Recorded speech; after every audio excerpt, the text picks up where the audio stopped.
They've done slow acclimation. Now they're going full bore. I think it's going to be something massive. I think it's going to be some sort of false flag. It's really a government that is drunk on power. Both, I believe, conservative and liberals have been claiming for years that drone use in the United States is ripe for abuse. The reason is they can be made in any size. Researchers at Johns Hopkins are looking into how butterflies move so that they could craft drones the size of mosquitoes or birds. I want to say, all right, if you don't want drones or Guantanamo or rendition or coerced interrogation, you don't want any of that, then how do you protect yourself against people who are not only blow you up, but themselves? How do you do that? When you destroy the enemy, all right, you destroy civilians around the enemy, and that happens in every war. But let me have one more question before we eject you. You're listening to Canary Cry Radio. Now here are your hosts, Basil and Gons.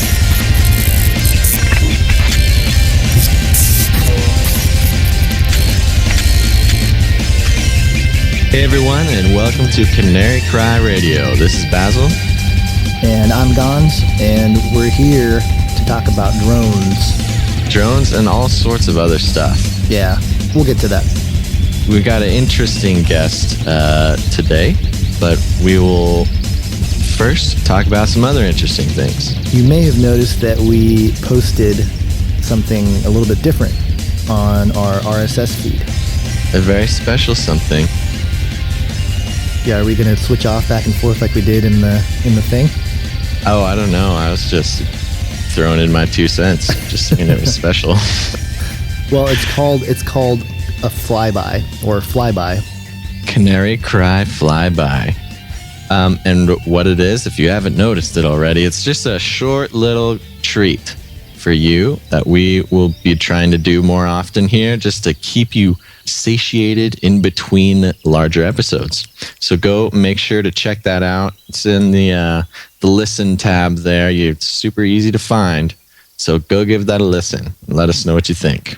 Speaking of letting us know, we've got a new feature on the website. You may have noticed it's kind of sneaky and hard to see, but if you visit canarycryradio.com, you will see a little tab peeking on the right side that says, leave us a voicemail. Send voicemail or leave us a message or something. Basically, there's a website called speakpipe.com, and it's a free service, or you can pay for it, but we're just doing the free service now. And basically what you can do is click on it, and it'll prompt you a little window, and you can record a message that will go directly to us, a little voice message. You can do it from your iPhone or iPad or computer or whatever you got going on. And we will address some of those things that you bring up, questions, comments, criticisms, whatever you want to do. It's a way for you guys to get your voice on the podcast, and also for us to be able to respond to you guys.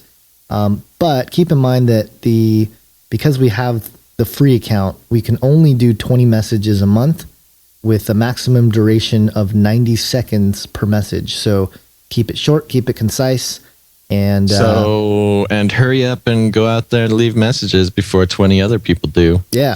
So get on it. Maybe we'll upgrade. Who knows? Maybe if the good Lord blesses us with some funds and you guys are enthusiastic about leaving us voice messages, we can subscribe to the premium user and get unlimited voicemails and things like that. But we're just trying it out. Let us know what you think. Click on the tab, leave us a little message, and you could hear your voice on Canary Cry Radio. Yeah, and we won't change your voice unless we want to. Maybe you can say that I want it changed. Yeah, maybe you can give us I want to sound like I'm in a cave, and we can make that happen. Well, okay, yeah. Any sort of disguise. Maybe just stick with like a robot voice.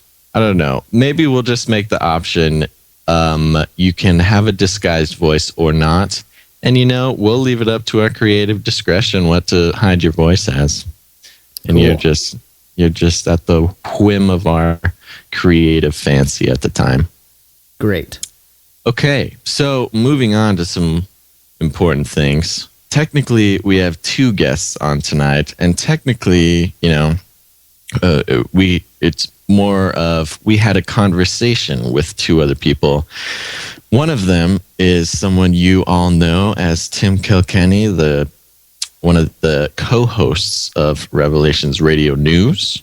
And we wanted him on because he is someone that has stayed in touch with a lot of the news stories and the mainstream media and what is being reported on the topic of drones and just, the whole conspiracy culture in general. And the second individual is a little bit more of a mysterious character that got in contact with us via emails and had some interesting things to share with us. Or we can call you whatever you want, man. Yeah, you know what? Maybe call me something else. Okay. Do you have a preference? Okay. That didn't make sense. Let's see. What about a color like red or armadillo? Armadillo. How about armadillo? Too many syllables there. That's true. Call me maybe M. M. Ooh, M. Mr. All right. M. Sure. All right. That's what it is. Mr. M's in the house. So now that we had a name for this guy and we had established the very basics of having a conversation, we were able to learn a little bit more about him. He's very private about a lot of his personal information and sources for his knowledge and things like that.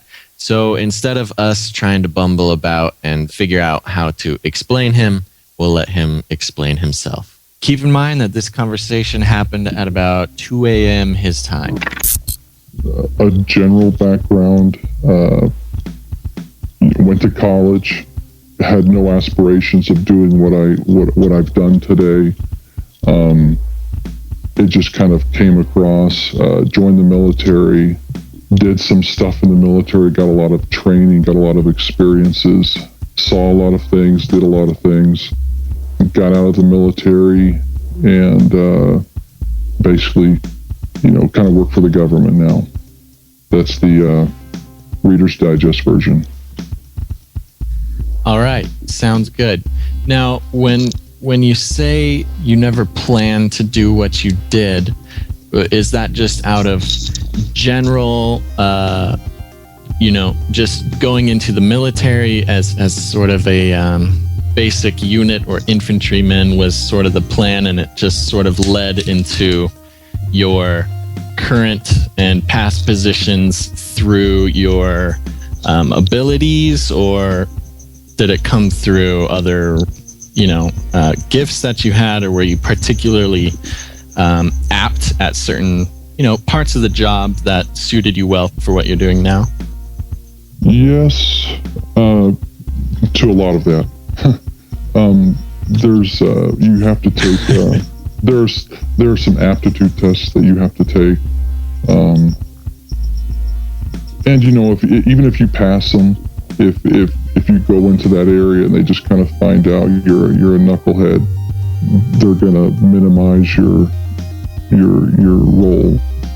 But no, I was pretty gifted at many things, and I just excelled, and it just kind of rose. I don't know. I just progressed, and that opened doors, and it just kind of kept opening doors, and I had no, like I said, I always thought the stuff I would do would be cool, but I never thought I'd be doing it until doors would just open, and I would just think, oh, well, this is pretty neat. Yeah, I'll go do this now. So that's just kind of how things went. Interesting. So, Gons and Tim, or even Mr. M here, how would be the best way to start talking about some things without making a connection with the things we're trying not to make a connection with? Yeah. Well, I think, obviously, I think one of the, regarding probably the military, let's say, probably one of the biggest hot button topics that people discuss is the issues of drones over the United States and drones spying on American citizens within the United States. So I guess, we can kind of talk about that and kind of what I understand of their operation and kind of what it takes to get one of these things just operating, and maybe to some degree capabilities, but it's going to be obviously not remotely a classified discussion, but just kind of general capabilities. Right. Okay. So on the subject of drones over the United States, there's a large number of people with discrepancies because of simply the loss of privacy and questionable intentions by the Obama administration and not necessarily just the administration, or the Obama administration, but any administration with, limitations, A, with the technology, and limitations, B, with, what they do with the technology, whether they're allowed to or not. Can you speak at all to what the capabilities are, both in technology and, what they can get away with? Well, one of your first issues with this whole thing is, let's say the current administration wants drones in the sky. Well, first of all, they are not cheap. Even the little small systems are not cheap, and so a lot of communities, a lot of law enforcement agencies, even federal agencies, aren't going to just have tons of money to start throwing at drones. And the thing is I think when the American public thinks of drones, they typically think of the Air Force as what we call the MQ-1, which is more known as the Predator drone. Usually people call them Predators. I'm not even using the phrase drone. I think it's, I don't think anyone in the military uses the word drone. We all say UAV, or you'll hear UAS. UAV stands for Unmanned Aerial Vehicle, and UAS stands for Unmanned Aerial System. So UAVs are not a cheap technology. Even the small ones, even the small man-packable ones are fairly expensive, and any kind of local law enforcement agency, except for maybe big cities, is going to think twice before buying one of these. The Army has a smaller man-packable one called the Raven, and the Marine Corps uses, I think the Marine Corps uses the Raven as well, and they also use another one called the Dragon Eye. These, I think the American public would think of as sort of laughable. They do have a good deal of technology to them, but they're very simple. The camera systems are not super complex. There's no, they're not going to, be able to read a newspaper over a guy's shoulder. They basically steer the camera by steering the aircraft. So the camera's in a fixed position, and they just have to fly it. And these aren't going to be flying at 10,000 feet or 15,000 feet. These are going to be flying at just a few hundred feet. So they're rather unimpressive. But these are the ones that are most likely to be used. But the thing is you have an agency has to weigh the cost, like kind of the bang for your buck. Is this really worth spending this much money, or can we just have a human source on the inside, or can we just surround the place, or any number of other things before we do this? Now, granted, they have their purpose, but these systems that we're talking about right now, they're not going to be a persistent eye in the sky. I mean, they have a limited range. They have a limited time aloft. I think they're maybe like about an hour and a half, maybe 2 hours at the most. These, I'm simply not worried about these regarding rights for privacy. The only time these things are going to be used is if, you have a big group, a SWAT team that's going to go in and raid a compound or something like that, and they want to get some situational awareness before they raid the place. It's not going to be a persistent just hovering in the sky looking at what's going on. Sure. And this is Tim, by the way, and thanks for being here and doing this with us. Really appreciate it. One of the things you mentioned, like a compound or whatever, I think one of the first stories that hit the mainstream media concerning drones or whatnot being used here on U.S. soil was, I think, the Christopher Dorner situation where he ends up holed up in, I think, Big Bear or out in the country somewhere. And from what we were told anyway, surveillance drones were being used, I think, in the search for him. And once they found his compound, so is that the sort of thing that we can expect drones to be used for, whether or not they're predator drones? Or there's a few other questions about which kinds of drones I have, but is that the sort of time when we would expect to see drones in use? Sure, you can expect that, but and this is the thing. Let me let you guys know something. And I don't think I'm informing you to anything new. This is nothing unknown. But drones are simply a cheaper way of doing what, in some fashions, we're already doing. Right. There are numerous other agencies, local law enforcement, that they have helicopters or aircraft, fixed-wing aircraft, with what we call SPA packages. A SPA is like, I can't remember what the acronym stands for, but it's a camera package on the front of it, and there's a pilot, and then there's a guy operating the camera. That's expensive. So to do that kind of raid regarding what you're talking about, it is so much cheaper just to throw up a little man-packable unit. Now, I know I was just talking about how expensive they are, and they are, but in the scheme of, a $250,000 aircraft and then a SPA package that's probably $100 to $200, maybe as much as the aircraft.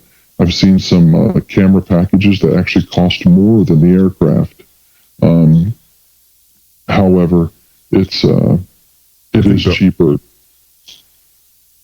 Sure. Sorry, I didn't mean to interrupt there. I think, for instance, the Argus package, I don't know. I mean, that's the package where the camera is probably a lot more expensive than the drone is. I'm not actually sure about the specific names of specific packages. I know there's different levels of FLIR. The FLIR stands for forward-looking infrared camera. That's what we consider infrared. You see black hot, you see white hot. You just see in shades of black and white, essentially. But in a lot of these law enforcement units, they're going to have like I said, they're going to have one of those Dragon Eye or one of those Raven type. There are other ones. There are other variants out there. It's just kind of a fixed camera, and it just gives them an idea of what's going on from a vantage point that's much higher than ground level. And it's much quicker to determine things that way. So they're much too, like I said, they're cheaper than the airplane, but they're much too expensive to just toss up there and spy on Joe Public. Sure. At this point in time, I think it's a good point. I have a brief experience personally in the military. I was in the United States Navy from 99 to about 2005. And I do know that a lot of times when it comes to a mission, one of the last things that's considered is how much a thing costs. So I know that in the States, while this is, it seems to be slowly kind of being implemented, I know that in a larger context, if the need were to arise for one of the more expensive drones or for more drones to be used, I don't necessarily know that funding would become an issue. Is that a misunderstanding on my part, or is that pretty much kind of what you're understanding as well? Well, there's two sides of the coin here. regarding local and state agencies, funding is every bit an issue. They don't, their funding is based on their local taxpayers, and they're very accountable to those, and they have a limited amount. They don't just go to China and start, asking for a line of credit. Regarding the military, to some degree, you're correct. To some degree, they're not worried about cost. I mean, we got some astronomically expensive weapons. However, when one of those weapons, when one of those systems, let's say crashes, let's say it's a little bit larger UAV, like maybe something the size of a Cessna, $1 million type aircraft with probably $1 million camera on board. If that aircraft crashes, there's going to be an investigation. They're going to find out what went wrong. They're going to find out kind of who's at fault, and it is no small thing. So yes and no. Regarding the military, no, they're not too worried about how much it costs. However, that does affect how many systems as a whole they can buy. And here's another thing to consider. This is something that a lot of people don't really think about. This word drone has a robotic resonance to it. Sure. And so the American public thinks that drones are just these robotic, Arnold Schwarzenegger Terminator type machines that we're just going to kind of fire and forget. They're just going to kind of stay up in the air forever, and they just have this robotic eye, and they sense when you're doing something morally or ethically or legally wrong, and they're going to get you. And they're all going to have Hellfire missiles on them, and they're going to, they're going to let loose as soon as you do something. There is such a logistical movement that is required just to launch one of these things and to operate it and to maintain it while it's in the sky. It is not a fire and forget, system. There is a pilot behind it. There's a camera operator. There's usually a mission commander. There's someone else that they're updating. There may be a tactical operations center that they're talking to. There is a whole ground crew that's required to get this plane ready, maintenance ready, and to pre-flight it and then post-flight it when it gets back. It is, I would say, it is as much a burden or more of a burden than launching an F-18 or an F-16. And people don't seem to be too worried about F-18s and F-16s flying our skies, but the reality is those aircraft carry missiles. Those aircraft carry, very weaponized. It's a very weaponized air platform, whereas a UAV is not.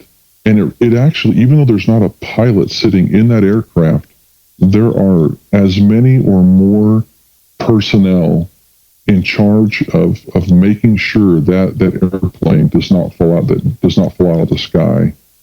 And so just to, let's say, for instance, in the Army, a UAV system, much like the Predator, to launch one or two of those, let's say to have two of those airborne, probably requires a company-sized element of about 50 to 60 individuals. Now, are all of them working while that thing's there? No. Some of those are maintenance, some of those are support, but some of those are operators. And like I said, there's mission commanders involved. And so it is no small task to get those up in the air. So if you're afraid of an administration that wants to launch these things and just send them up in the sky and just have them persistently spying on the U.S. public, there is simply not the manpower, the military or the government agency manpower to do that. So they have to be very selective about the missions that they are going to do. And I can tell you that they're very selective. It has to be a very high priority mission to do that, So, Gons and everybody listening, as you could tell, it was initially very slow. I think a big part of this was, I guess part of me was sort of expecting to like have this big whistleblower coming out and telling us things about drones that we wanted to hear, Right. And so to hear kind of how he was playing the entire thing down entirely, not even just playing it down, but I think just being at the extreme end of the spectrum of minimizing the, kind of what we're used to hearing about drones. Yeah. What I found interesting about his position, and part of me, I wanted to jump in more and sort of go at him, but it was kind of hard for me to do that because I felt like, I didn't know exactly, how far we're allowed to sort of push him. And I think later in the conversation, we do a little bit of that. But I thought it was interesting that he focused so much on specifics. He was talking about the operation, how many people it takes to get a drone off the ground, and he was making valid points, but it was almost like because of that, he was sort of overshooting the main idea. It was right. Sort of eluding the main point about drones, and right. Looking at it from a practical way, right? That the operation itself, right. Well, at the same time, the guy only knows about what he knows about, and so if he doesn't know anything about any sort of sinister thing and knows moreover just the more technical aspects of it, kudos to him for not trying to, caress us with the whimsical stories of, drones spying on us in our bedrooms and just giving us the facts that he knows. Right. Well, so, it did. I will say this because I don't want to just completely, hammer him, because I did get a sense of, okay, this guy is in touch with what's going on. You can't just say somebody's evil or that they have evil intentions because they are in the know, or at least part of the political or government in one capacity or another. And so, all that being said, let's get back into the conversation and see where else we can go here.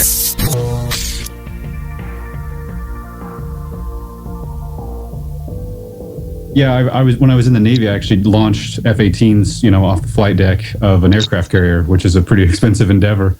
People, definitely don't understand how much work maybe goes into that.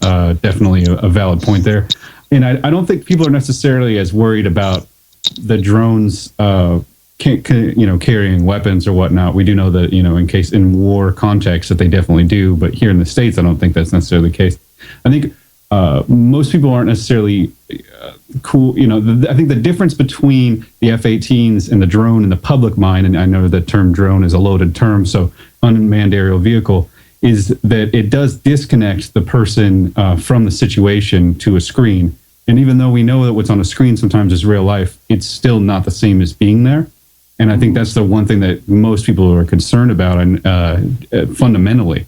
For instance, did you hear the recent story of Brandon Bryant, who came out as a drone operator?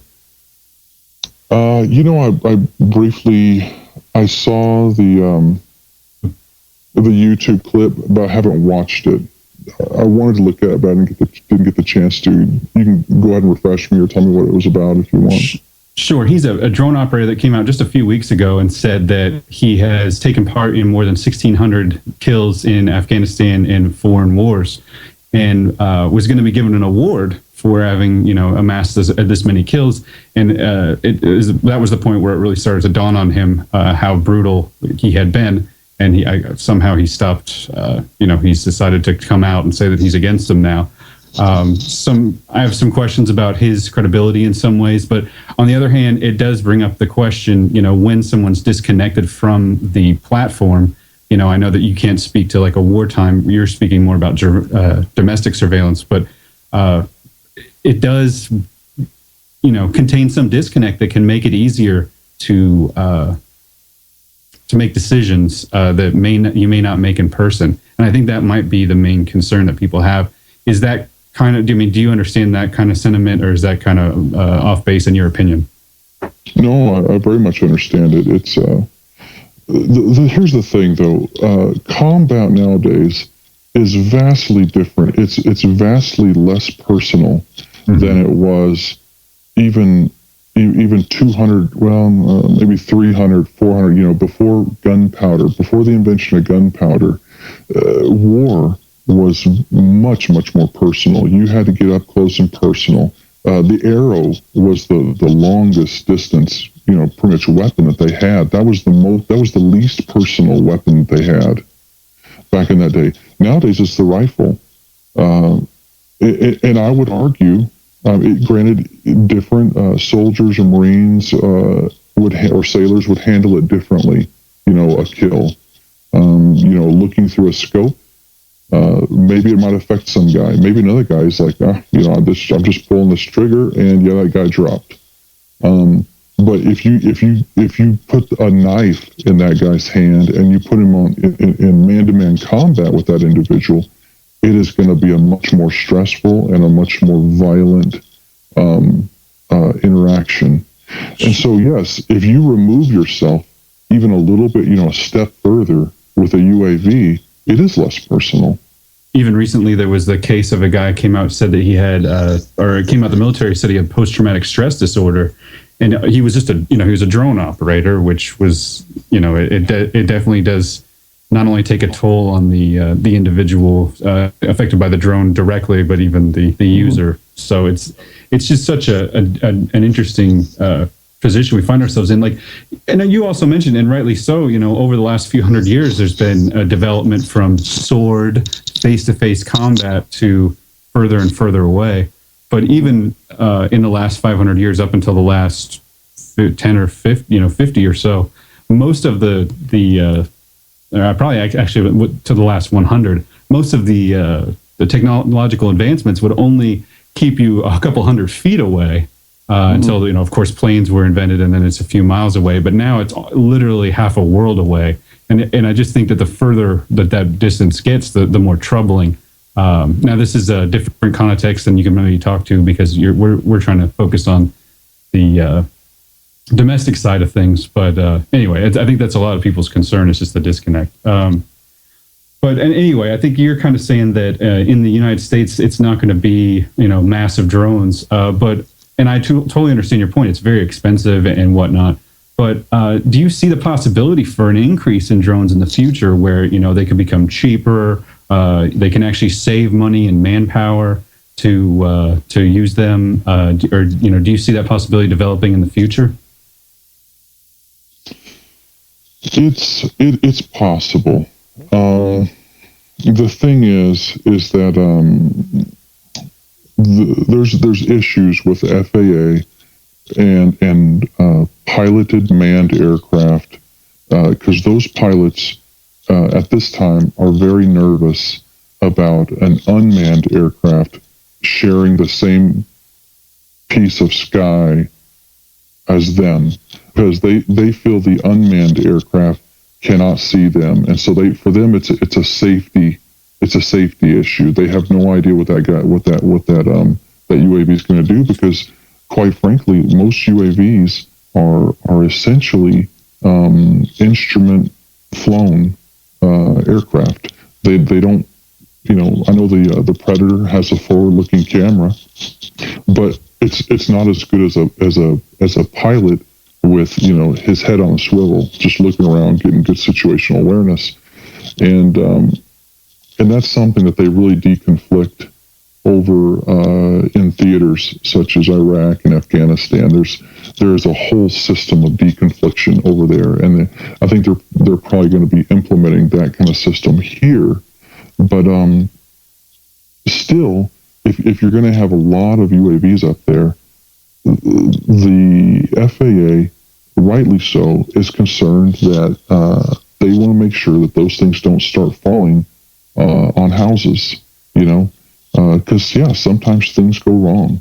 Usually there's always redundant systems built into these things, but something can go wrong. They don't want one of these things just going haywire and crashing into some neighborhood or on a school or something like that. And so I don't think it is going to be a while before we can just start tossing up 2 and 3 and having one guy operate all 3 of them. I mean, it's a possibility. Our technology is going that way. But again, it's what level are we talking about here? Are we talking about the little, man-packable units, or are we talking about the big units that can really reach out far and fly much higher and have much greater capabilities? And even there's some infrared systems that are very, very small. But I don't know. I think we're technologically we can do a lot, but it's actually figuring out how to logistically do all that. And right now, I just don't see it. It requires too many people.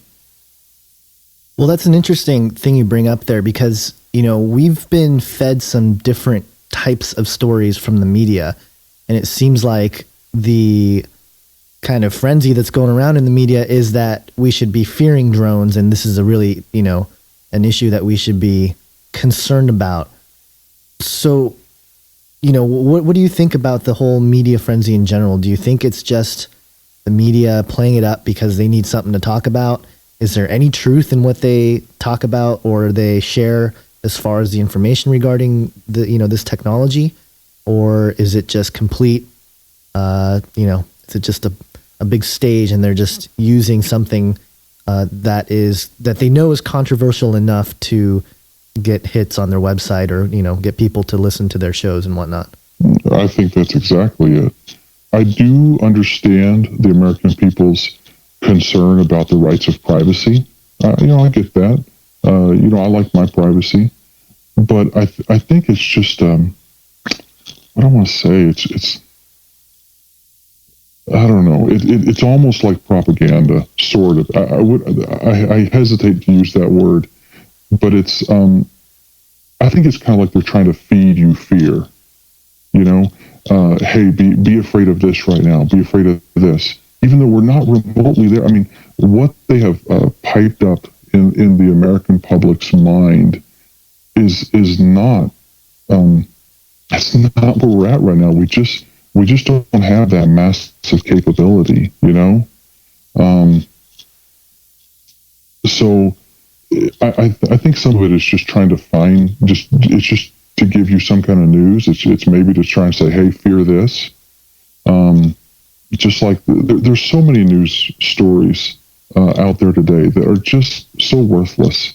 The princess is fixing to have a baby, and the news will spend 10 or 15 minutes on that, and they're going to talk about the dresses that she's wearing and the shoes that she's wearing and who makes the dress and the shoes, and then we'll go on to some other equally worthless story. Even supposedly reputable news stations will do this. You're just not. You're not really being told an accurate truth, and this goes with a lot of news. Matter of fact, we can kind of sidestep UAVs at this point and go on to say that a lot of what you're being told is not accurate, and it's not because it's a government conspiracy. It's just that the news agency wants to have something sensational to feed you. And so maybe they have 10% of the facts, and then they're going to add a whole lot of fluff to that to make it sensational, just so they can put that little alert sign next to it when they feed it to you. And then, let's say 2 days later, they may find out a little more, and they may find out that the story they previously told you 2 days ago isn't exactly accurate. Well, they're not going to go back and say, we previously told you this, but that was not correct.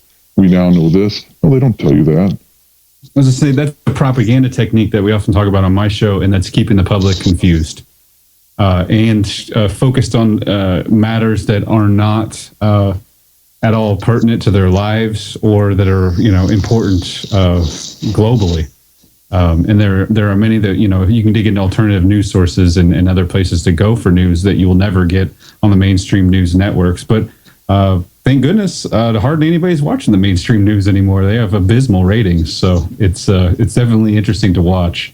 A lot of times too, I feel like that we're getting White House talking points from the mainstream media. Is that something that you've kind of noticed as well, that the government can kind of lead the media in a lot of ways? I'm sure they can. I'm sure every administration gives the media talking points. To me, it's just my impression that the media, they just want ratings, and so they're not going to get ratings by telling you maybe the facts, because sometimes the facts are quite boring, or maybe we don't know that much, And so, in order for them to get the ratings that they want, because the American public has been desensitized to a lot. Our movies are getting more violent. Scary movies are now even scarier. I mean, we're going into demonic movies now, whereas before we were just going into like scary kind of creepy characters. Well, now we're going to demonic supernatural type possession things that. And so the American public is being desensitized to a lot of things. And so in order to keep our attention, they have to sensationalize things even more. And the thing is they're never going to go back and correct themselves, because then they lose credibility. And they already know that they have a credibility issue. And so they don't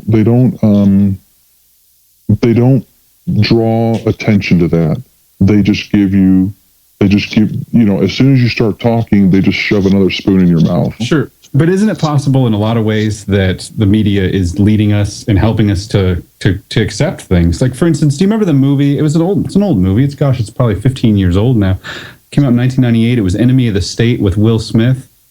And when that movie came out, that it shows like the NSA being able to monitor from not even drones, but from satellites, and being able to shut off all of your credit cards at once, and being able to bug your house and listen to your phone calls, and tap into surveillance cameras nearby and use them to track you or track you through payphones.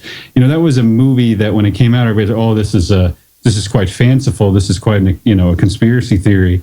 But now here we are 15 years later, and you look back and it's like, not only did that movie was it not conspiratorial, but it was exactly dead on. And then you go back and watch like the making of, and of course they had several CIA people who they talked to for the movie. They had intelligence people who were liaisons to Hollywood for the movie. So I think when that sort of thing happens, it kind of does desensitize us in a way, just like you're saying about demons or anything. To kind of casually, accept it, or at least it introduces it into our subconscious that this is a possibility of something that may happen in the future. What do you think about that line of thought? And what do you think when you see that, the CIA was helping out with Argo or the movie Zero Dark 30? The intelligence community offered their assistance, and when we're, had liaisons to Hollywood. What do you think about that sort of influence of the media from the big government corporation or the government alphabet soup agencies? Well, there is. It depends on the movie. Movies like Argo and Zero Dark 30, yes, those. I see those as being fairly believable. That seems fairly. I can't speak to everything, but I would say that seems fairly accurate. Now, we're going to have to draw a line and kind of step way over it to go to Enemy of the State. They had Jack Black, I think, was some kind of intelligence analyst. That he was just like this godlike intelligence analyst that he could tap into street cameras, and he could redirect satellites and stuff like that. There is, okay, yes, of course we have spy satellites. Everyone knows that. Yes, there are street cameras and stuff, but there's a very fanciful side to that. I mean, there is a very fanciful side. Can we look at a satellite? Sure. Are we going to task it? Well, let's think about that. Tasking a satellite to move out of its current orbit into another location. I'm just going to let you guys think of you know, just use some common sense to think of how realistic that's going to be. You know, just like just willy nilly. Oh, we're going to retest this satellite. I mean, what are you going to do? Is that satellite going to stop at a gas station? At 10,000 miles altitude? Oh well, wait, I'm running out of fuel here. I need to pull over and get some space fuel so I can continue on doing all these movements you're having me do. So there's some of it was very fanciful. And here's another thing. A lot of this, including the TV shows, yes, there are things that we can do, but it is on a much, much slower scale than that. I mean, they're doing all these things like split second. He clicks over to some other database and, he's tapping into street cameras and stuff like that. It's like I said, if sometimes people saw how the speed at which things occur, they'd get bored. It's much slower than that. And some of it's just fanciful. Sure, and I'm not saying necessarily those movies are accurate 100%. Like, I don't believe Zero Dark 30 is accurate. I think that you can take a basic look at Argo and see that they've definitely embellished on the story quite a bit. I just find it interesting that there are intelligence agency liaisons who are taking part in the production of these movies. And I just, my curiosity, it just leads me to wonder why. You know what I mean? Well, I think... it's kind of like a symbiotic relationship, sort of. We want to help them portray, the different government agencies in a somewhat accurate light, and so we may share with them how certain things are done. Not everything. We leave some of it up to them, and some of it, even if, let's say, we told them everything, the producers would go, "Oh, well, that's boring. We're not going to do that. We're going to do this. This is, we're going to have an explosion here, and this guy's going to have a laser gun.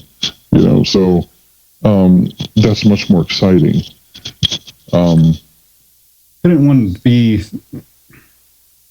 worried about the government agencies wanting to, be seen in a positive light, according to movies that are being made in Hollywood? I mean, isn't that a worrying, a joint of forces there? I mean, I know it's realistically that's what's going on, but isn't that something to be concerned about? Well, I wouldn't say all of what you saw on Zero Dark 30 was a positive light. I would say there's a great deal of things that probably some of the American public doesn't want to know, or when they know, they don't like what they see, or they may see some government flubs. Just like we just straight up drop the ball in some places. So I don't think like something like that was actually a very good light, quite frankly. Sure, if I think when we get into the area of straight up propaganda, 1984 Big Brother type stuff, like what's that other movie? That cult movie. They live with all these kind of like propaganda billboards that are feeding you subliminal messages. Sure, if we get into that kind of thing, sure, yeah, you need to be afraid. But that's where you have to have, the American citizen needs to have a good head on their shoulders. They need to be able to think on their own. And I think a lot of people really, really need that. I think a lot of people need to think on their own. Some of the things you're being fed in the news are what we just talked about are not accurate. But some of the things that you're seeing, even on some of the friendlier, let's say, Christian awareness websites, I'm not going to name any names, but there's different websites out there with have blogs and stuff like that, and they post some like news captions and stuff. And you look at some of them, and you're like, this is just bogus. It's not even accurate. It's just kind of like fear. It's like kind of fear mongering a little bit. Some of the UFO stuff. It's just it's blatantly fake. There's some. I've had some additional training in being able to look at things and being able to tell. I want to say just like how accurate they are, what things are, and noticing small details and picking out inconsistencies, you know, and so many of, like, let's say the UFO footage, things that people put up, they're fake. There's some that you know, I can look at and go, oh, okay, you know, that looks fairly legit. But even some of the legit ones, you know, have come out as being, you know, fairly fake. Right. Now, in your experience, as long as we are starting to talk about some other things here. Now, in your experience with you know, the things that you are exposed to, the things you may or may not know about, or people you may or may not be in contact with, in regarding to some more of those more conspiratorial things, like, I mean, for instance, FEMA camps, or DOD buying up all this ammunition, these, you know, plans for a police state. Obviously, the media, both independent media and the mass media, have latched on to some stories and sensationalized some things into some grandiose sort of mental images.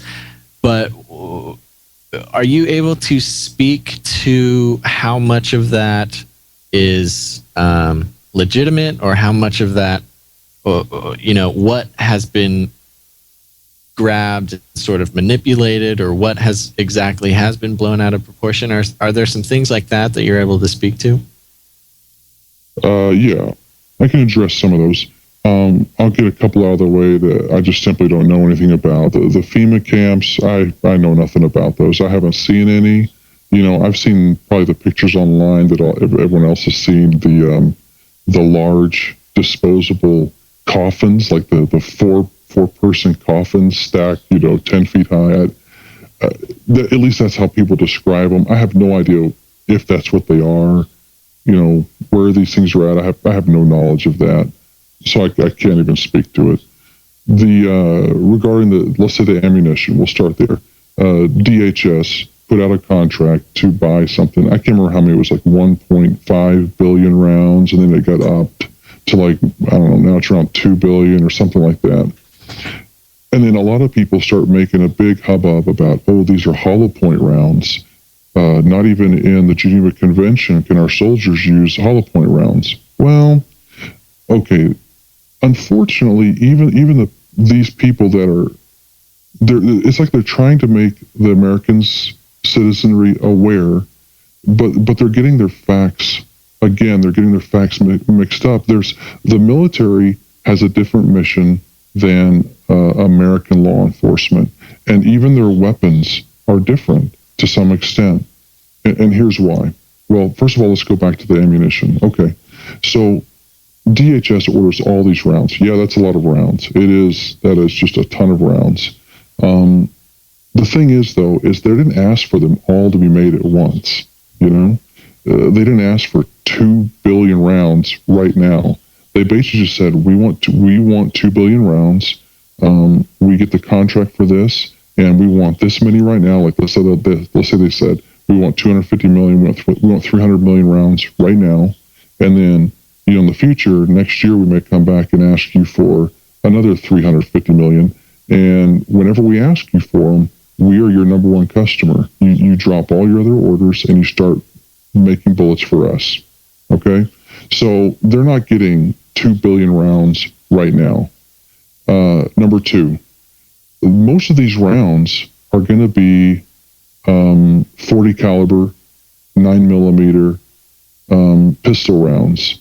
Some of them will be 223, which caliber, which is the same as a 5.56 millimeter. It's like your AR-15, your M4, your M16, pretty much the same weapon. They'll get those. Those are for you know, most of those law enforcement, most federal agencies, they're law enforcement officers. They have a pistol, and they're also issued a long gun, which in a lot of cases, because the M4, you know, also known as the M16 or the AR-15, is becoming such a universal weapon. It's just cheaper. It's cheaper to order the same kind of ammunition that the Army's making, you know? Sure. I guess where was the Department of Homeland Security using rounds like, when was the last time the Department of Homeland Security had to have a firefight at, wherever they would have a firefight? I don't even know, at the airport or whatnot. I don't understand why they need that many rounds. Like, ordering rounds means that you're using them, and I don't know when the last time the Department of Homeland Security, thwarted an attack and needed more rounds. I mean, I think that's what people are worried about. It's like, man, that's a lot of rounds. Yeah, well, here's the thing: is what people don't realize is most of these rounds, if not all these rounds, are going to be expended for training. All of these agencies, DHS, the Secret Service, U.S. Marshals, ATF, the FBI, all these federal agencies, all these guys that are carrying guns and pistols, they have to qualify on those weapons, maybe quarterly or maybe. Every so much, let's say 2 to 4 or more times a year. If they have a specialty, like if they're on a SWAT team or something, then even more than that. And so these guys, they just train, and they shoot, because when they need to shoot for real, they need to be sure they don't miss. And so a lot of these rounds are going to be expended for that. I would say. For, let's say, every federal law enforcement officer, every quarter, I bet each individual is probably going to go through, let's just say at their quarter firearms qualifications course, they may do several practice rounds, they may do several live graded rounds, then they may do some just other kinds of tactical training rounds. I bet they'll go through 300 to 500 rounds per session. That's just one individual. And then you'll multiply that by however many thousands of federal law enforcement officers there are. And you're going to get a lot of rounds. You're right. DHS isn't getting into any firefights, but they have a lot of agents. And so they're doing a lot of training. But I'll go to this other issue that people make up of them using hollow point rounds. And people seem to have a big issue with that because they say, well, our soldiers don't use hollow point. Well, here's the difference. And I'm sure you guys have heard this analogy, but a soldier, when he goes over to combat with one of those M4s, M16s, what have you, he shoots that bullet. If he hits someone, that bullet's just going to go straight through him, most likely. If it just doesn't hit any bones or anything, but it's got a lot of power, it's just going to go right through him. Well, the thing is we kind of like, we're betting that it won't kill them right away, because if it doesn't kill them, it injures him, and then it's going to take him and 2 of his buddies to carry him out of there. So we essentially took 3 people out of the fight with 1 bullet. Okay? That is kind of the military mission. They just took 3 guys out of the fight with basically 1 round. That's kind of a strategy, sort of. Now, over here in the U.S., the thing about that round is that round went through him, and it went past him, and it landed somewhere. Maybe it hit a wall or whatever, okay? Now, over here in the U.S., hollow point rounds, everyone thinks, oh, they're so devastating and stuff. Well, yeah, it does do a lot of damage inside, but the point of that the reason for ordering hollow point rounds is so when an agent fires that weapon and it hits that person, that round will stop in their flesh. And so we're not worried about it going through that person and going through the wall and maybe hitting a child that's sleeping in a room behind them. The whole point of that hollow point round is that it's going to spread inside them and it's going to stop. Their flesh is going to stop that round. And so it actually makes it much safer. It makes it maybe more devastating for the criminal or whoever the subject of that or they're on the receiving end of that round, but it stops it, So the mission is different. In the military, they want to take several guys out of the fight with 1 bullet. In the U.S., the law enforcement, they just want to get that 1 guy, and they don't have to worry about collateral damage behind that. Right. So you don't think this sort of story that hits the news, the main wire, if you will, there isn't anybody that is, in these organizations that has some kind of a tip or, perhaps some dark agendas or something where they do expect to see some civil unrest. They might understand some sort of economic collapse in the near future. The logical stuff that you're telling us, it makes sense. It's for training. It's because, it's for the safety of, our citizens, and that totally makes sense. But there's that other side of, well, why I get we want better agents out there, and we want to hit that one guy, but why do we need so many of these agents that are, that need to be trained so hard? And I guess the heart of the question is, do you think that there is any kind of pre-knowledge or some sort of tip that they understand that there's going to be some sort of violent or not necessarily a major violent uprising, but perhaps, as some suggest, some sort of civil unrest that's going to cause some sort of, conflicts, domestic conflicts, where a lot of these agents can be deployed and with confidence because they have been trained with, several thousands of rounds that they've been trained with? I personally have seen no training exercises that involved, some concept of massive civil unrest.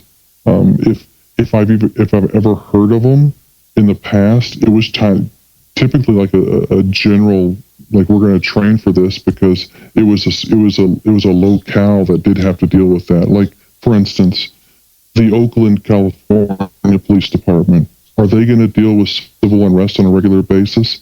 You betcha. Every time some, verdict comes out that, the students of Berkeley or whoever don't agree with, well, there's going to be a protest, and then there's going to be a few knuckleheads that are going to turn it violent. And so police departments like Oakland, and even LA, are going to need to train for that stuff. Some other, locales, like Terre Haute, Indiana or something, maybe they don't have to worry about that. But I have not heard of anybody training specifically for that situation. Now, on a different note, if you are an individual that does not think that there's going to be some kind of economic collapse, then you need to wake up. Now, it's not really being discussed necessarily amongst many people in the government. I'm sure it is. I'm sure it is at different levels, but I'm sure there are meetings that I'm likely not privy to. Because the thing is it's a reality that people are not comfortable with. No one's comfortable with the fact that their 401k is going to be worthless. No one's uncomfortable with the fact that however much money they've saved in the bank is going to be worthless in probably fairly soon. And so people don't like talking about that. America has become a very comfortable and yet very complacent culture. The American people are just kind of letting too many things happen, that shouldn't happen. But here's the problem: is they're also very confused, and I think this is the enemy's intent. The enemy being Satan. I think this is part of his plan. You don't want a very effective resistance. And right now, the American people are bombarded. We are bombarded by issues. And the news is telling you, hey, focus on drones. They're these robot eyes in the sky, and they're going to get you. Well, no, that's not an issue. I mean, maybe down the road you need to kind of worry about that. I understand maybe thinking about having some kind of legislation in place. But right now, you got bigger fish to fry, No one's talking about the impending collapse, but you're not going to hear about it on the news, because if news channels start talking about that stuff, you're going to see the dollar. The market is going to be very sensitive to that. The market is very sensitive to rumors, and we can't afford for our economy to collapse right now. And so if people don't think that that's going to happen, well, you need to wake up. You need to wake up to reality and stop getting fed by, the TV shows that are telling you, oh yeah, our economic growth, we're rebounding. Jobs are up, unemployment's down, the dollar's getting stronger, gold is going down. You just gotta look at the national debt. All you gotta do is look at the national debt and a few other little factors to get a real sense of what's really going on. So you think the economic collapse is, why do you think that they would be, are they trying to do it on purpose? Are they trying to bring in a different economic system? What's the goal? What reasoning behind this economic collapse, if there is going to be one?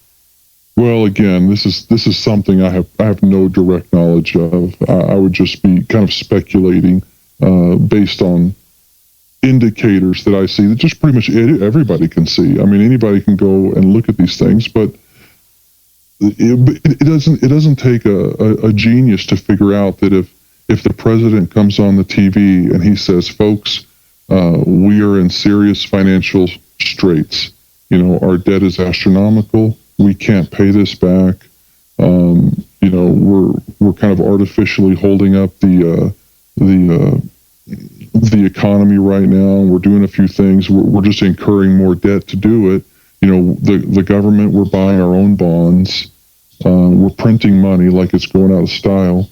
It doesn't take a master's degree or even a bachelor's degree in economics to look at these things and see where it's headed. And I think everybody, especially your listeners have a very good sense that something is happening, that things are moving at an exponential rate right now. They're really speeding up.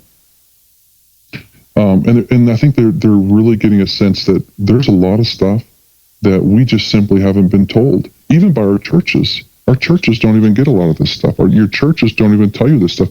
And even the good ones, the ones that seem like Bible-believing churches, they're not addressing, like let's say the Genesis 6 giants issue, which would lead kind of naturally, if you kind of follow its progression, it kind of naturally leads into this, UFO phenomena, alien abduction phenomena type thing.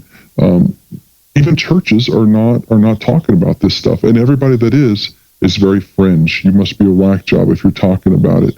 But if you look at the evidence in its totality, there really is pretty much one or two conclusions you can kind of come to. I think I've heard a lot of it. Have you guys had Joe Jordan on your show? We haven't, but we've reached out to him. We plan to have him on at some point. I was baptized by Joe Jordan, so that's awesome. Oh, that's pretty cool. Well, Joe Jordan and Michael Heiser are very, very similar personalities. They're very methodical. They're very kind of dry in their approach at how they present the evidence or the facts to you. There is no sensationalism like maybe some other people. I can think of a few names. I'm not going to say them because I like some of these other people, but there's feels like there's like a little edge of sensationalism to what they say.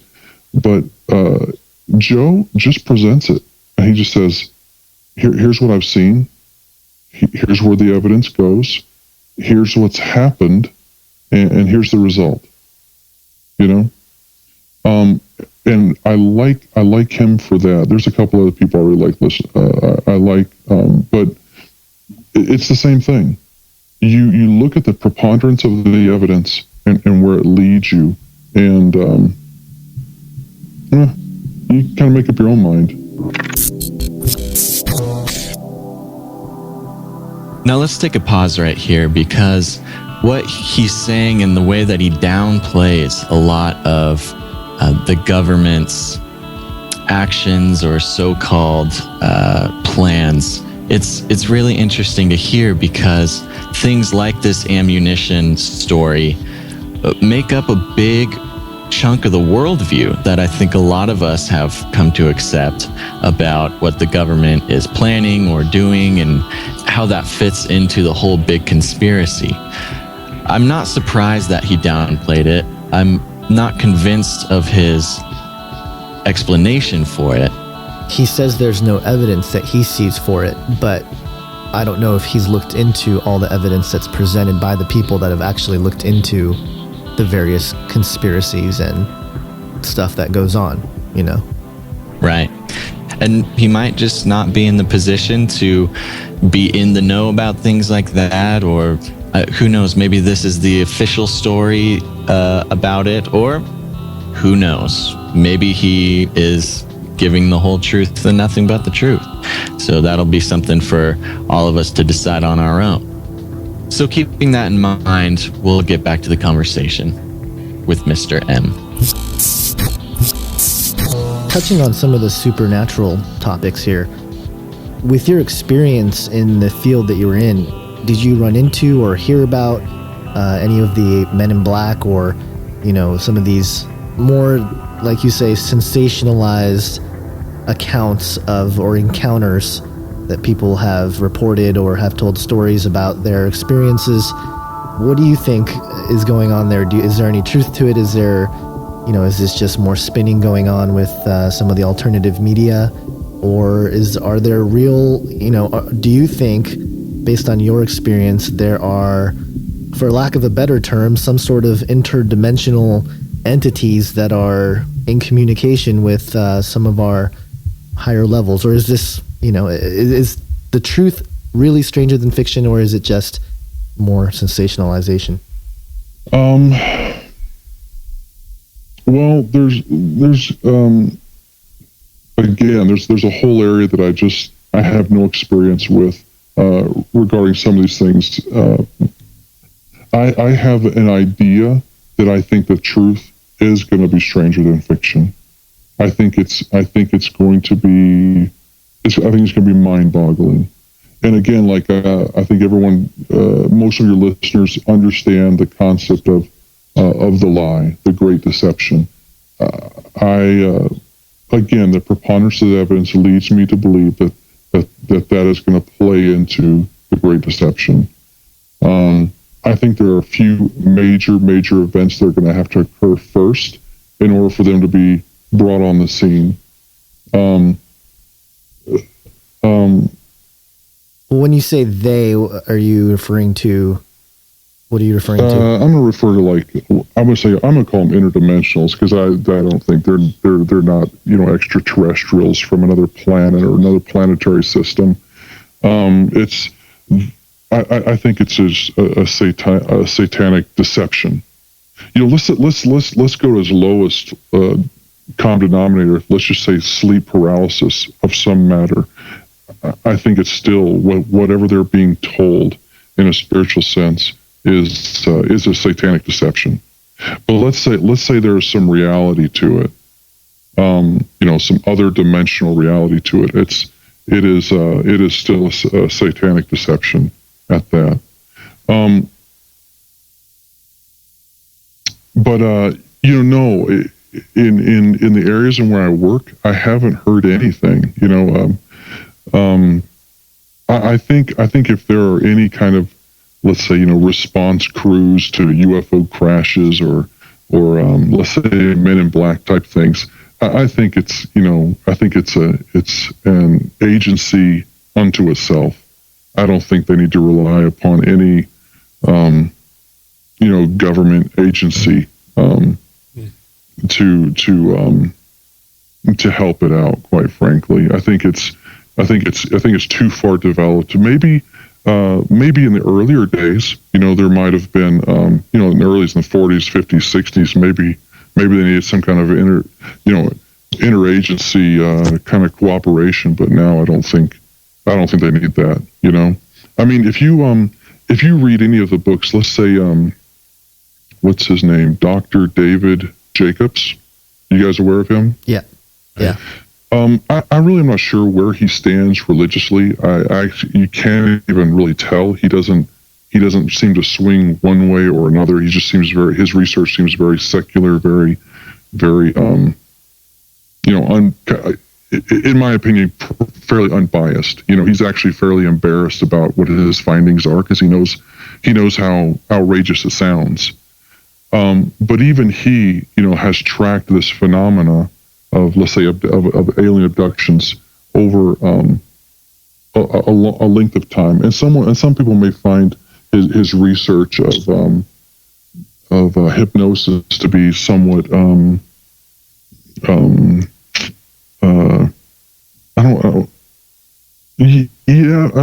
don't want to say just like they think there's too much area for leaving impressions. I'm kind of losing the words right now, but there's too much area for interjecting the interviewer's own belief or something like that into the interviewee's recount of the situation. But he seems, I've listened to his interview techniques and how he tries to verify facts, and if he thinks something is out of place, how he goes back and he re-questions that person, and he'll even throw in false positives. He'll throw in a false fact that he didn't hear, and he wants to see if they take it. He wants to see how easily they accept it and just kind of regurgitate it. Yeah, that's the way it was. But he's really good at it. I will say his interview skills are very good. And, again, you're going to hear this phrase over there, preponderance of the evidence of multiple people coming back with the same story who have no desire to have these kind of contacts. They're not interested in aliens. They're not, in some new age movement that's, praying to crystals and chanting and doing seances and stuff. They're not into it. They don't want it. But if you actually look into it and see how some of it's generational, and then look at the scripture, the Old Testament, and how God talks about generational curses, and other matters such as that, you can see that there are some parallels. And again, it's like the preponderance of evidence is, I guess where I was going with this earlier is that there's a system to this, and he says he can tell that there's an objective to this whole thing, and it's winding up to something. And I think he doesn't, as a scientist, he doesn't want to really speculate what that is. I think he does have a personal opinion, but he does it as a scientist he is just telling you the facts as he has gathered them.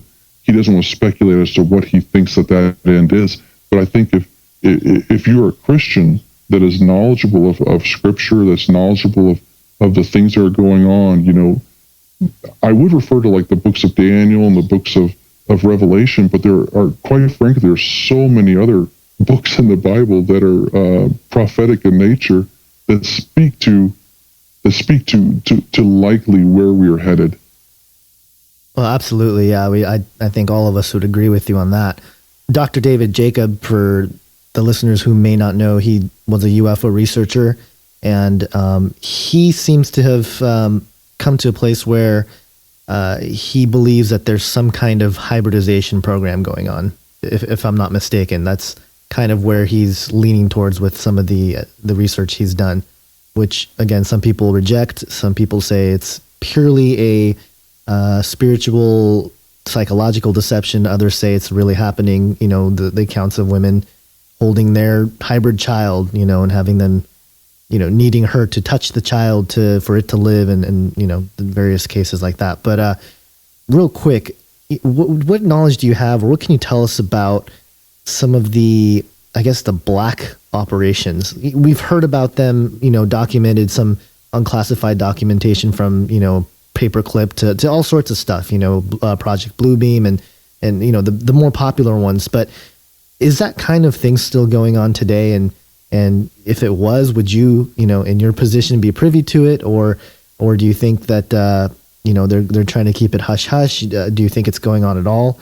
And when we start talking about that, of course, it does touch on some of the issues you brought up with, alien abduction and things like that, because where are they as far as genetic research, as far as, space colonization, human cloning. It gets pretty wild pretty quickly, but, that's the kind of chatter, I guess, that you can run into, if you kind of swim around in the conspiracy-minded circles. So what's your take on that? Well, again, I think that if there is any kind of these operations going on, I think it's an agency unto itself that is probably well out of sight of any kind of government oversight. I am not aware of any of these things. I think that they, if these things are going on, they are beholden unto themselves. And the kind of black ops that I would ever have known about were typically military ops, But even then, it wasn't anything. I don't want to say anything. It was just, how would I say? Just maybe like a high value target. A terrorist target. Let's say they're going to get. I'm talking about over in theater, like over in Iraq or Afghanistan or something. But I haven't seen anything that's just kind of the nature of what you're talking about. I think the government that everyone is kind of aware of, that we just everyone kind of really just takes care of their piece of the pie. DHS, they have ICE, and now they call it HSI. They're taking care of immigration and some import-export type violations. ATF, they're kind of taking care of guns and explosives. And, the FBI, they're kind of taking care of counterterrorism, counterintelligence, and drugs, and they just that kind of thing. There is no, UFO recovery team or thing like that, that's, and if there is, they're certainly not advertising it, Right.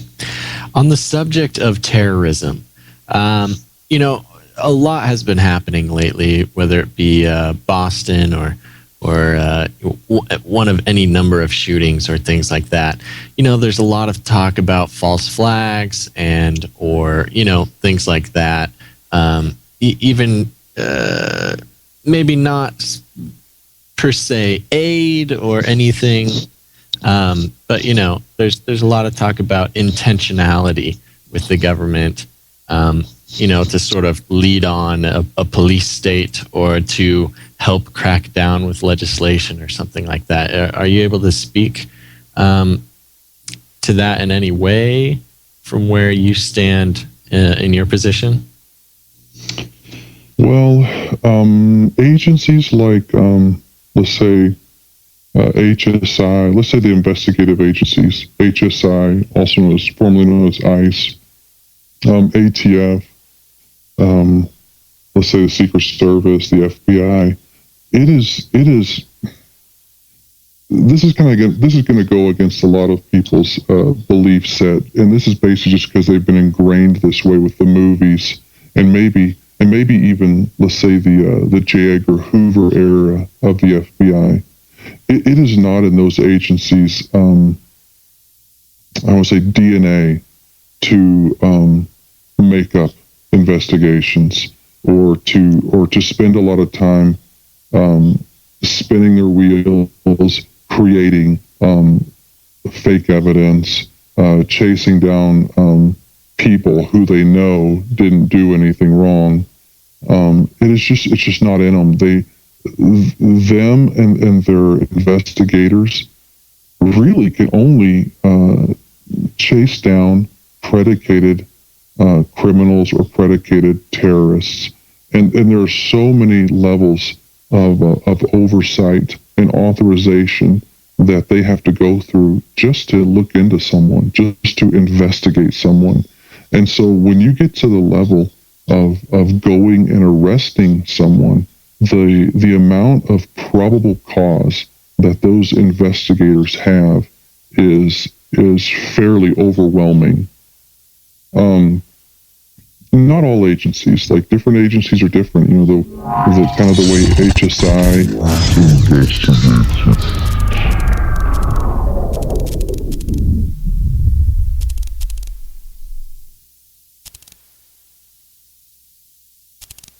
Hello?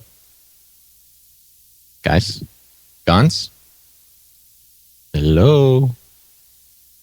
Boy. Okay.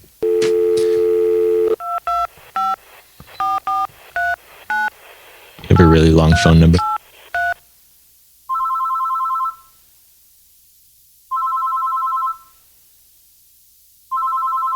You gotta answer the phone eventually. What's up? Hey, what happened? The power went out. At your house? Yeah, I think so. I think it's just my house or not. I don't know. I'm outside right now. I'm trying to figure out where the breaker is, and the moon's really red. It's kind of tripping me out. Oh, that's weird.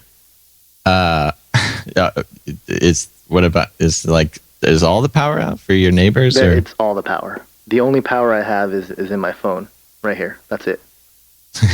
Inside your phone. Inside my phone. Technology. Okay. Well, I got disconnected from everybody. Should I just call them back and? Yeah, just keep going, and then if I can get back on, I'll try to hop back on later. But okay. Yeah. All right. I'll call them back. I'll just finish this out, and just give me a call back, or text me, or do something if your power comes back on. Okay. Yeah, that works. Okay. I got this, it's so dude. Dark. Don't worry. So dark. Yeah. Be careful. Jeez. Okay. Okay. Oh my. All right. Okay. I gotta go. Oh, it's so dark. Hello. There he is. Hello. All right. Okay, there we go. And we'll get Guns back on when he's back up and running. Okay, so how far did I get in my question there? Anybody remember? No, I think I was asking a question. Is when I think when I went out, but maybe you were asking one too. Well, we might have started one at the same time and gone out on both of them. There you go. Okay, you can go first. I don't even remember what it was, so please go ahead. Okay. Are we recording over there? Yes. Okay. My question was, we were talking about government agencies and false flags and false accusations and things like that.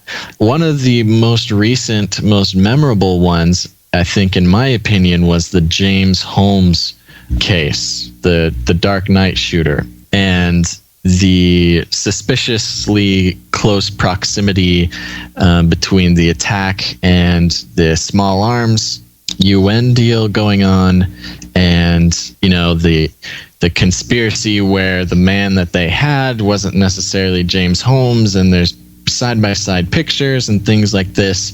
And I guess I'm not expecting you to come out and tell me that it was, but on more of a personal note, would it surprise you to know that it were possible that if an administration wanted something set up, that it could conceivably take place in that manner? Or is this just a complete, running of imagination on the part of conspiracy theorists and nut jobs? Well, I don't know any type of conspiracy type facts behind that. I mean, I get where you're going, but I guess I have a couple thoughts about that. There's two things at play here. Number one, everyone can kind of watch the news. Any well-informed individual can watch the news and kind of see what's going on with the George Zimmerman trial. And they can see that there was a lot of talk going on from leaders' positions before the trial even started. before people had even heard the facts. And then, you have a jury that listens to all the facts and then casts a verdict based on the evidence that they've been given. And then there's this massive amount of dissent once again. And so everyone can see that, there's just a group of people that just want to see this guy crucified, no matter what, Now, I'm not saying the guy is completely innocent, I'm not saying maybe he didn't make a good decision, but, given the facts of the case, I don't think either side was innocent in this case. But some people seem to have this idea that one party was completely innocent, where it's just simply not the case. And you can't have a jury of that many people, that many individuals, make a unanimous decision like that, and there not be something to it. When you say I don't think either side was innocent, what do you mean by either side? What two sides are we discussing here? We're talking about James Holmes and who? No, I'm sorry. I'm talking about George Zimmerman. I'm talking about the George Zimmerman trial. Sure. And how either Trayvon Martin and George Zimmerman acted and reacted within that situation. I don't think either side was completely innocent. However, where I'm going with this, concerning the topic you're bringing, is that you can see that the popular opinion is that they just want to crucify him, and so people in federal and in state governmental positions were making statements of George Zimmerman's guilt before the trial had even occurred. And so if you want to talk about crucifying some other individual just to have a fall guy, it's from a public opinion standpoint, that isn't hard, because you just got to have popular dissension to sway the public opinion. Now, on the other side of that coin is these federal investigative agencies. Granted, let's say that George Zimmerman was more of a state, and so was some of the others. It's a state matter. It is like I don't know. I have not, in my experience, known or seen someone or heard of someone that's been arrested simply because they were told to, despite the fact that the investigator or the group of individuals that were looking at the crime were saying this guy's not guilty. He didn't do it. I have not heard of it, and so I would be hard pressed to see someone going out and just arrested, because I think the thing about most all federal investigators is that they're very independent thinkers. That's why they're hired. They're independent thinkers. They're type A personalities. They are able to get the job done, on their own or with assistance, based on how big the situation is. But if you tell one of these type of guys you're going to arrest him, despite that, well, there's going to be talk. You're going to hear things. So what I hear you saying is that individual agents and number one, individual agents of a government agency are too independent thinking and too focused to try to pin the blame on someone else for a crime that would have been committed hypothetically by a government agency who you've stated before do not have the DNA to carry out things like false flags? Well, it's not even individual agents. You have to understand that none of these high profile investigations, well, and most of the ones we're talking about here are kind of state level, but none of them are just one individual, unto themselves conducting the entire investigation, and they decide, this guy's going to be guilty, and then one person let's say one person from on high calls that agent and says, you will arrest this individual. And then it just be between those two people. No. There, in anything that's this high profile, there are going to be a massive amount of people involved, and so there isn't just going to be, one agent or one investigator or one detective that's going to know all the facts. There's going to be several of them, and so everybody's going to have to be in on it. You know what I mean? And it's almost too much to believe that this conspiracy would have gone through all these people and everyone's buying off on it and nodding their head, yes, this is what we're going to do. Sure. But in a lot of cases, I think that the government agents can be so compartmentalized that they can pull things off, where an agent will think that he's doing something good and can be misled. All it would take, I think, in my opinion, would be one guy at the top feeding the information to those below him. If you are passing out a folder filled with false information to a team of agents, I mean, you could really put in any information you wanted on a suspect, and as long as you're the guy passing out the folders, you might be the only one to know that something in there might be falsified, or this was a cover-up of some kind, or this was planned because an administration wanted to use the incident as leverage on some upcoming legislation or something like that. I guess when I hear you talk about singling out individual agents, I suppose that's not necessarily how I always thought of it happening. I guess I never thought it would be one agent kind of going rogue to sort of create this conspiracy. I guess I always figured the agents on their own level are simply just that, simply agents, following orders or doing something like that.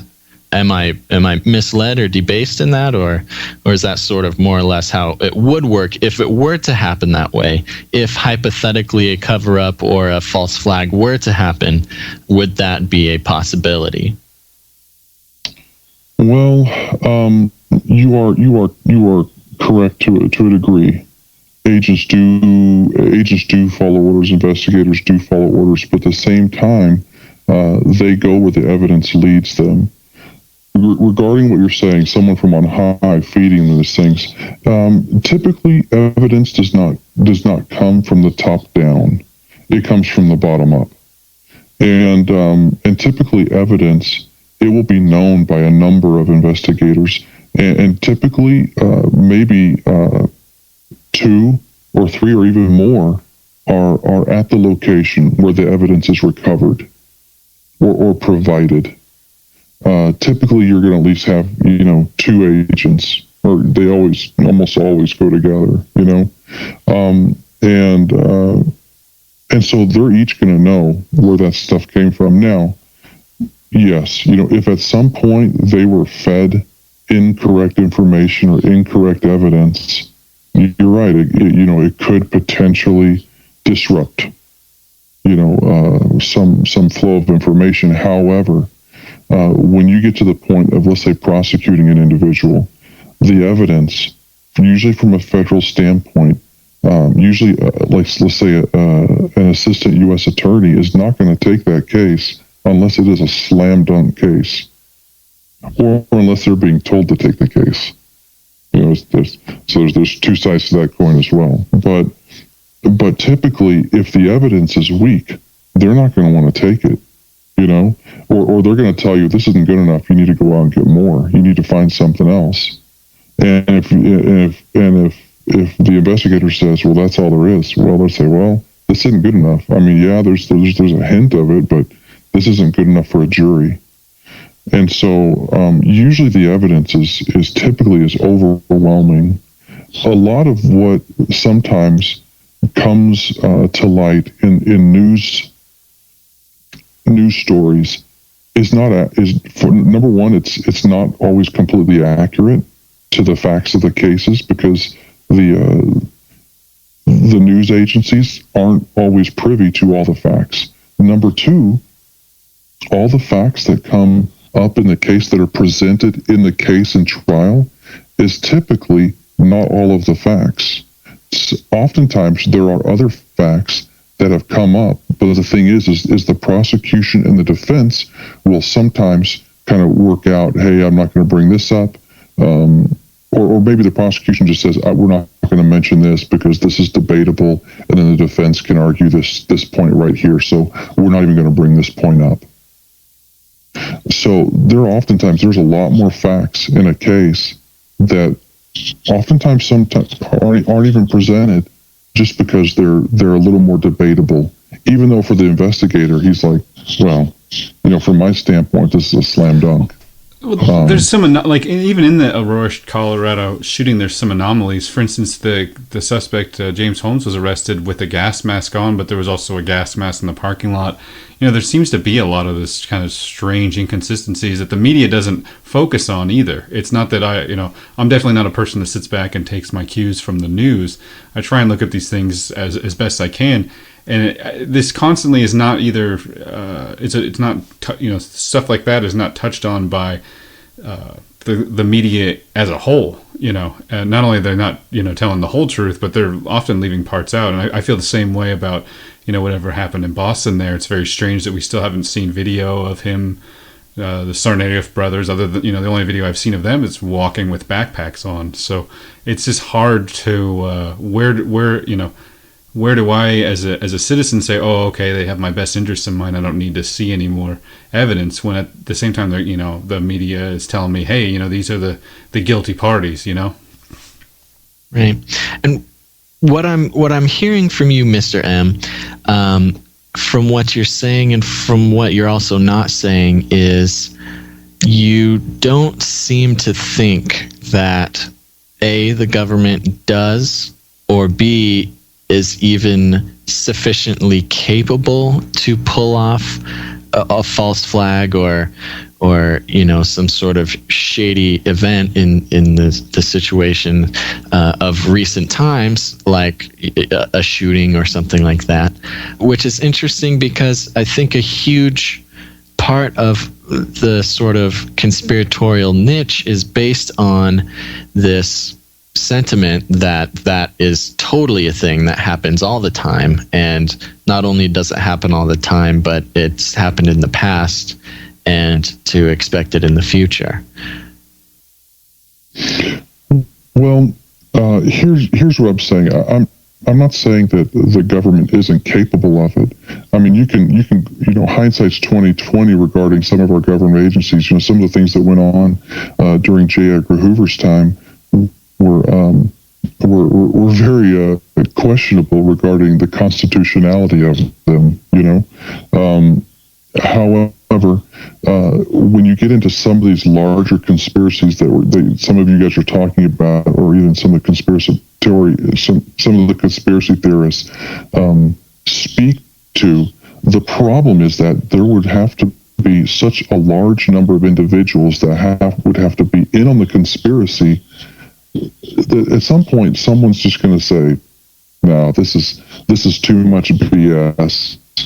This can't right. stand." And I think that's a good point, actually, is that you do bring up the goodness of human beings who are working in the government, which is a point that a lot of conspiracy theorists and people into that sort of thing tend to forget or ignore. Absolutely. I'm definitely not one of those people that's like, oh my gosh, the government is all bad. Everyone that works for such and such agency, CIA, FBI, NSA, everyone that works for them is evil and has evil. I think there are well-intentioned people there who are trying to do the best that they can for the the United States and the American public as a whole. But, considering false flags, for instance, we can look to the Gulf of Tonkin incident or even the USS Liberty as being examples of things that were embellished on by the Defense Department in order to further a goal. The USS Liberty, of course, didn't sink as was planned, but the Gulf of Tonkin incident, it's widely kind of recognized now. I think it's even declassified that it didn't happen the way it was said to happen. So I think our government does have the the capability, and so we just find ourselves in a position where we're constantly asking, is this that, is this like that, is this like that, is this like that? I mean, most of the American public doesn't believe in the JFK assassination was, we were told everything. And so because we feel, that there are cases in the past, I think it only makes sense to look at the current time and say, what's going on in these up-to-date cases. How would you kind of respond to that, Mr. M?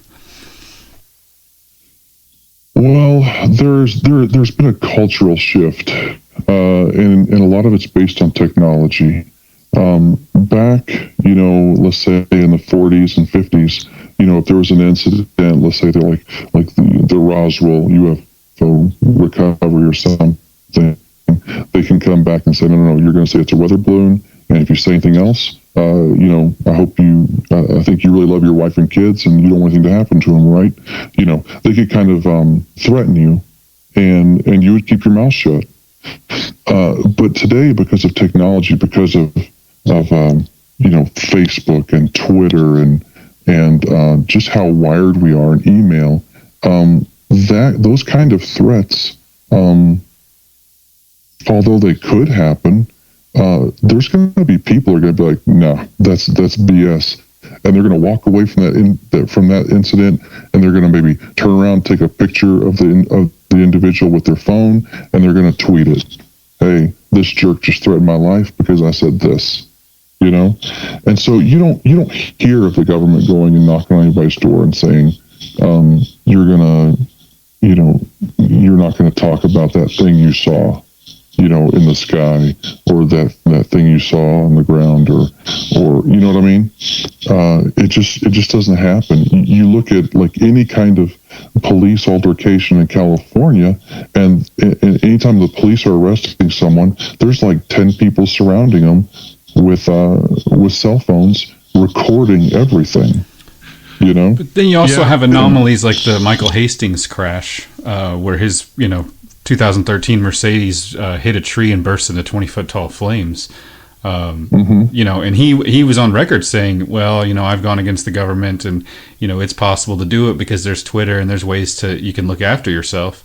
I haven't been droned, I haven't been killed. You can do it. And then this strange car accident happens where I don't think anyone really believes the official story on that one. It's kind of strange. Right. I think there's as much as I'd like to believe that the internet and Twitter and Facebook would make me immune to any threats, I could think of a strong enough threat that would keep me from doing that, because especially if it's that public, because you're not telling certain people, you're telling the world essentially, which I feel like would even bring upon an even harsher consequence if somebody really wanted to keep you quiet. I don't know if that's too much to say, and I understand what you're saying, but at the same time, part of me has to put myself in the shoes of somebody getting threatened, and I'm not sure that I could count on Twitter and Facebook to protect me in a situation like that. Oh, I agree. I think that if there are things like that going on, like if there was something going on, it would have to be, again, it'd have to be a group of individuals or a section or agency that we're just not aware of. And again, we have to realize, as Christians, we have to realize that there are other things at play besides, the Democrats and the Republicans, right, and this country, that country. There are other forces at play. This isn't a battle between the red states versus the blue states. Even though people would like to think that way, it's not. It's we are battling against unseen forces, and there are individuals that follow those forces. So just because something like that happens doesn't necessarily mean that it's a political party that is at play necessarily. It could be some other group that has other influences. Right. And I think those are influences that our listeners are definitely privy to, and also the fact that the Democrat Republican puppet show that goes on is not necessarily anything to give weight to when it comes to watching the news or something.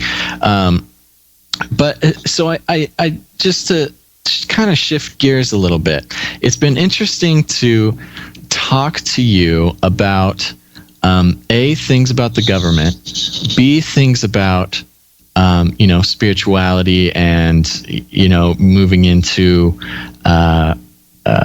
quote aliens or pan-dimensional beings or things like that, and technology and things like that. And what's interesting in our conversation is that I have yet to be able to siphon any ill feelings toward the government out of you, and I haven't been. That's not something that I experience very often. Now, is this just because of part of me wants to believe that this comes from more of an intimate knowledge rather than the usual internet rumor mills.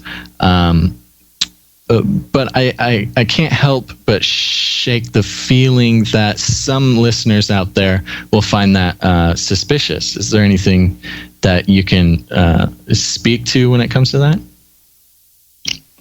Sure.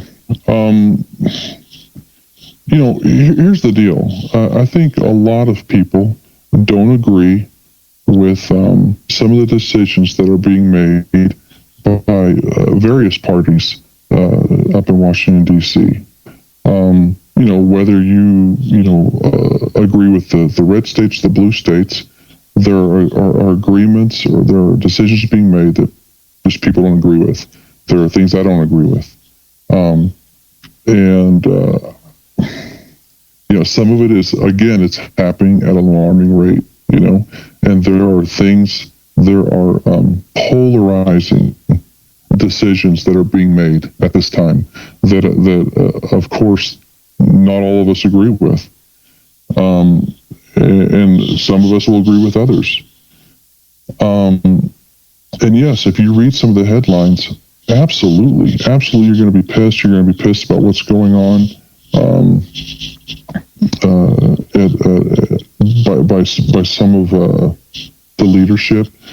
But I guess some of the experience and some of the things I'm speaking to is the fact of the people that are working for the government, the people that are just getting the day-to-day things done, whether they be the mail or even upper tier matters, of any kind of national security or of just criminal matters or administrative matters. The thing is there still are a lot of good people that do work for the government. Not that we all agree, not that we all agree, but a lot of these people that that work in the government, a lot of them sit next to you in church. A lot of them are in your Sunday school class. Their kids go to the same school that your kids go to. They have certain ideas that you have, and then again, there are some people that have vastly different views than you that also work in the government, and they do agree with certain things, and maybe we're not moving fast enough. Maybe we're not progressive enough, but when it comes to certain other matters, there is some commonality as to the things we want out of life. We want a better future for our kids. We're not just trying to revoke all the guns, although some people might like that. That's just I don't know. That's just there's a lot of people that work for the government that think just like you do, and there are people that think just opposite of you. Admittedly, there are, but the thing is I think some of the things that are really angering people are not decisions that are being made by the day-to-day people. You know, and sometimes I even wonder if some of the decisions being made at the top are even being made by them. You know, let's just go with the healthcare law, this Obamacare. You know, do y'all think that Obama sat down, you know, over the course of a month and wrote this thing himself? No, the insurance companies wrote it. Does anybody even think that he read all of it? No. He was given some bullet points, and he probably told them this is what I'd like, and who knows, you know. And someone probably said, okay, yeah, we'll try and work that in, and then they wrote it and they give it to him. Okay, yeah, we'll push this. You know, I think there's definitely probably a bigger agenda at play there, but a lot of this is well above so many people's heads. It's just almost not beyond comprehension, but it's just beyond us. It's to the realm where you're going to have to say, listen, there's a lot of crazy stuff going on these days, and in some cases, I am simply going to have to trust God. You know, I can prepare as much as I can, and I can voice my opinion, but certain things are just going to roll a certain way at this point, and you're just going to have to trust God with the rest of it. Did you hear about this Brandon Toy recently? He threw down his rifle, supposedly, as he worked for General Dynamics, I guess. No, I haven't heard of him. What's the story? Oh, it's let me see here. He was a military contractor, but I found it interesting. It's like a military contractor resigns. Toy said he had to resign from his position, engineering project manager as a military contractor, General Dynamics. Troy told Common Dreams on Wednesday, I felt a lot of cognitive dissonance for the last 2 or 3 years.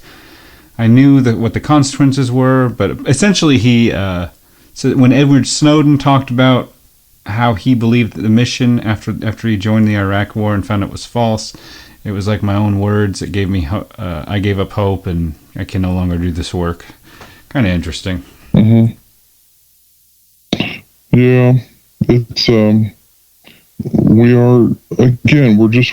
I do see us moving more and more into a polarizing era. You know. Sure. What do you think about the Edward Snowden kind of quote unquote revelations? Even though it's been admitted that these are the things that have been going on for a long time. So.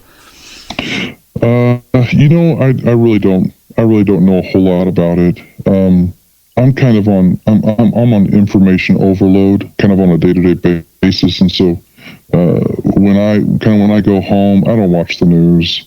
I know there's a lot of stuff going on, but I get enough of it on a day-to-day basis that it's kind of hard to say if it doesn't pertain to some of the things I'm working on. I kind of block it out because I get enough stuff during the day. Sure, but I'm sure you've heard some of it. Essentially, that he came out and said that they were spying on the American public. Is that something that is kind of known, or is that in your experience is that kind of just maybe an NSA type of thing, or is it just a? Well, if that would have ever occurred, I'm not saying it's not possible. I'm not saying they probably. I don't know. Here's the thing: is if any one of the typical investigative agencies, again, like ATF, Secret Service, DEA, ICE, HSI, or FBI, if they want to, let's say, do a wiretap, the level of predication to get that wiretap done is astronomical. It is very, very.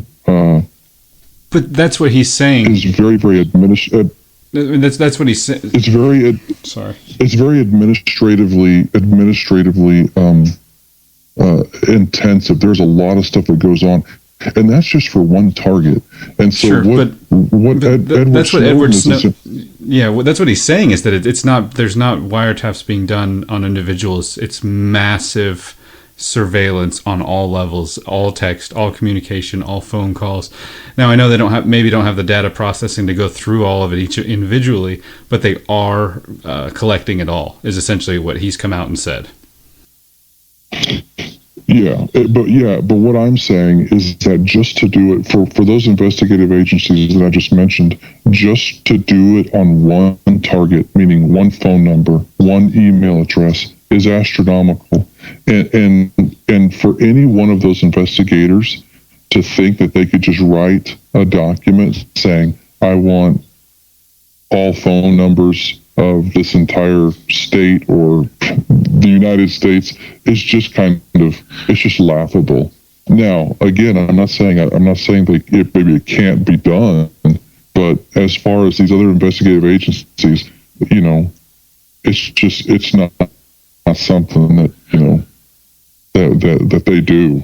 So why would the NSA be building a giant data center in Utah if they're not able to track that information? I mean, I understand that it's a big deal for other investigative agencies to try and get individual wiretaps to be able to use admissibly in court. But I mean, it's no longer hypothetical that maybe they are or maybe they aren't collecting data on all, everyone in the United States and even further. Well, probably worldwide. It's not really hypothetical. It's not really a question. I was just wondering, it's just as far as I know, it's being done, and it's admitted being done, and that's what the conversation's been about. I couldn't even speak to it.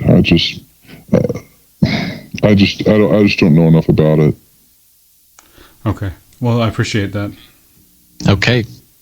Here's something.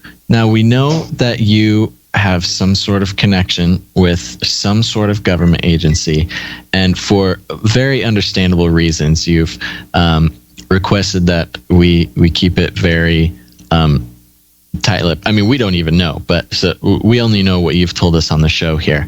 And so, there will be some people who, without enough information, and since so much of what you've brought up has been so counter to a lot of what's widely regarded as indisputable or well-known acts of the government, and they might go so far as to call you a disinformation agent or something like that.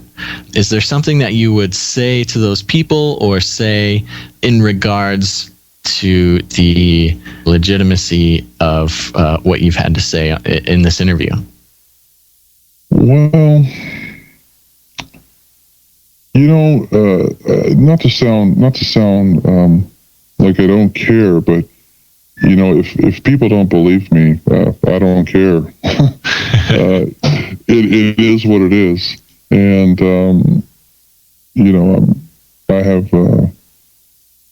I think, quite frankly, I'm not trying to spread any kind of disinformation. But the thing is sadly, as a Christian myself, as an evangelical, born again, Bible believing Christian, based on what I know, I see a lot of incorrect information on some of the websites that your listeners frequent and rely upon to be almost gospel truth. It's like another extreme side of the coin. I mean, they feel like everything in the government's a conspiracy, but the opposite side of that pendulum swing is that not everything they're getting from these websites is accurate, and it's not because that website is trying to feed them something that's inaccurate.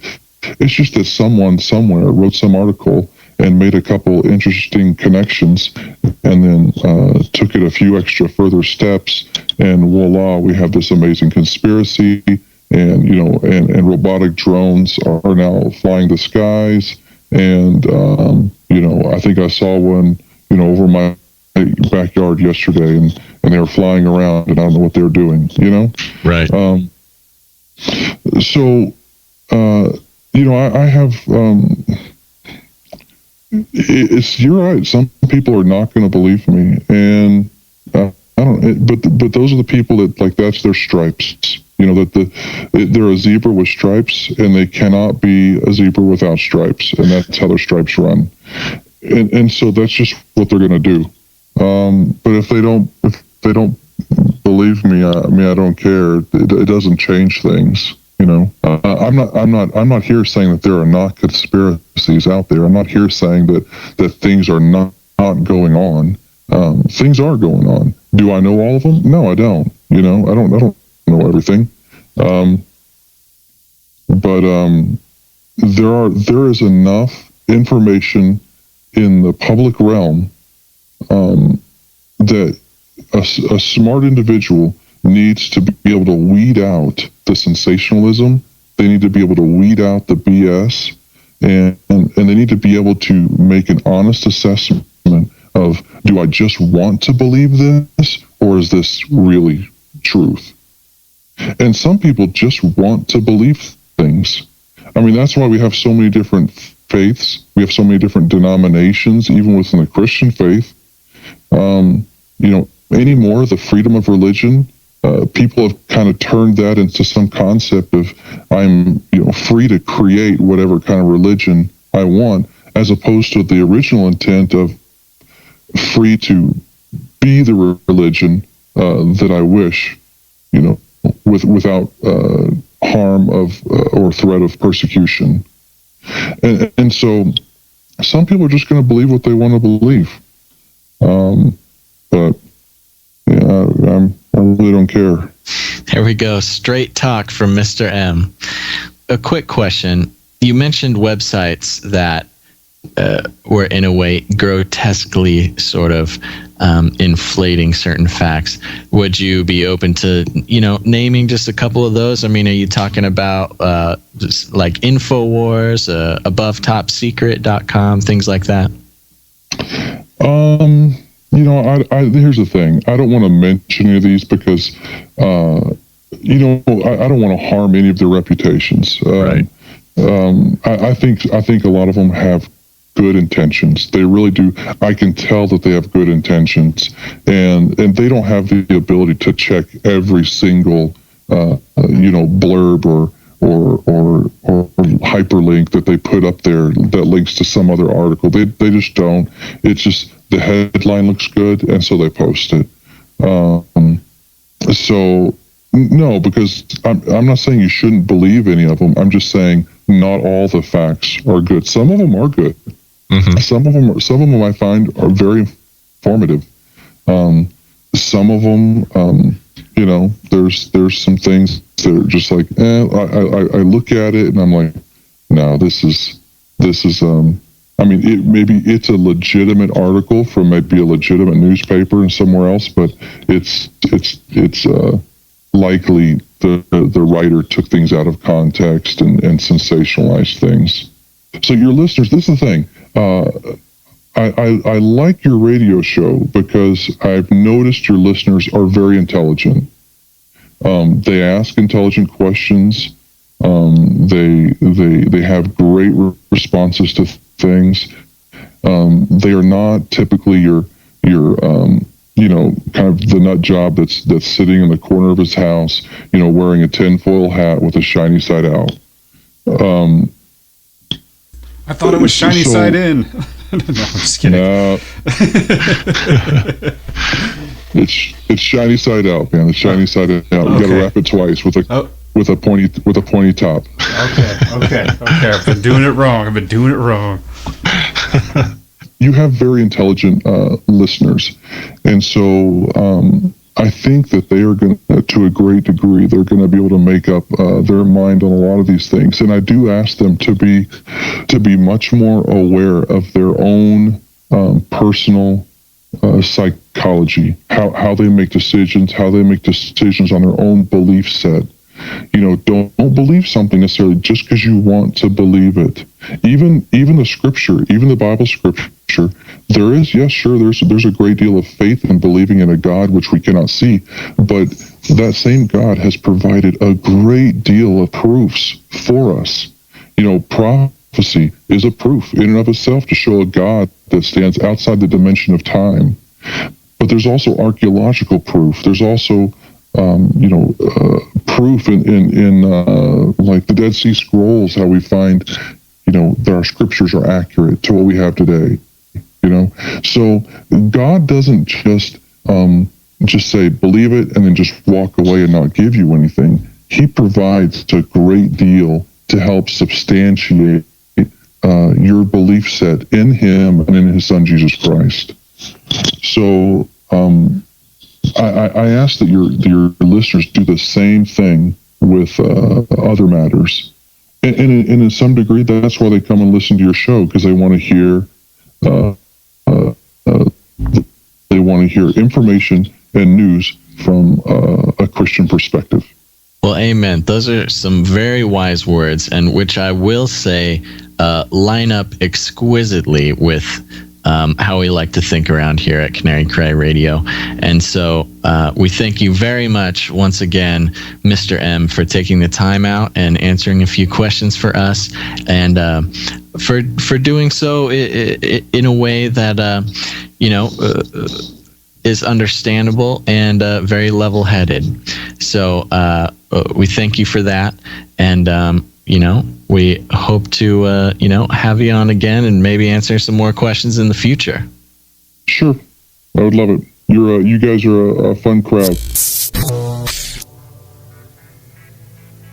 Well, there you have it. That was the conversation with Mr. M. And what'd you think, Basil? Overall, I enjoyed the conversation. I think mainly because it was so unexpected, Yeah. We had some ideas of what might be happening, and whenever somebody comes at you like Mr. M, and you're wondering if this is going to be like a whistleblowing session or if he's trying to just set some things straight, or what I did like about the conversation was he was pretty straightforward with what he was going to say, even if it wasn't quite sensationalized. Sensationalized thing. And I think that's what we can take away from this conversation, whether or not we believe anything he says, which I think he had a lot of good points. And I think desensationalizing is a very important thing to do, because as people minded like ourselves, that confirmation bias is a big thing.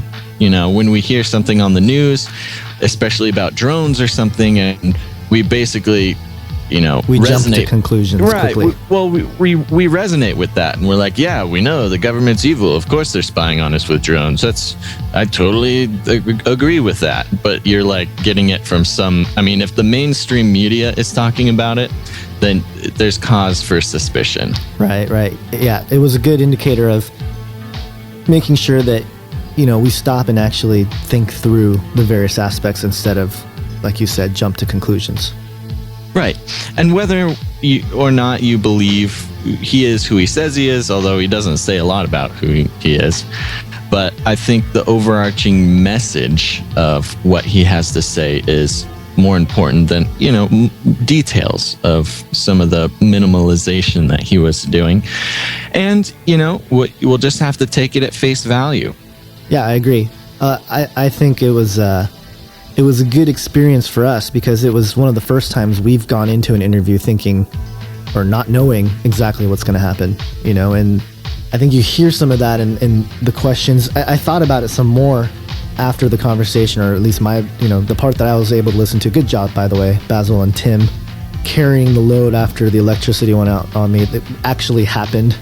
The power did go out, and it was a little bit weird because, of course, you're talking to some person allegedly, in that sort of circle, and then your power goes out. So it's kind of weird. Right. But yeah, good job with that. But I forgot my point. What was my point? I don't know. It is important to step back and analyze these things rationally, look at it.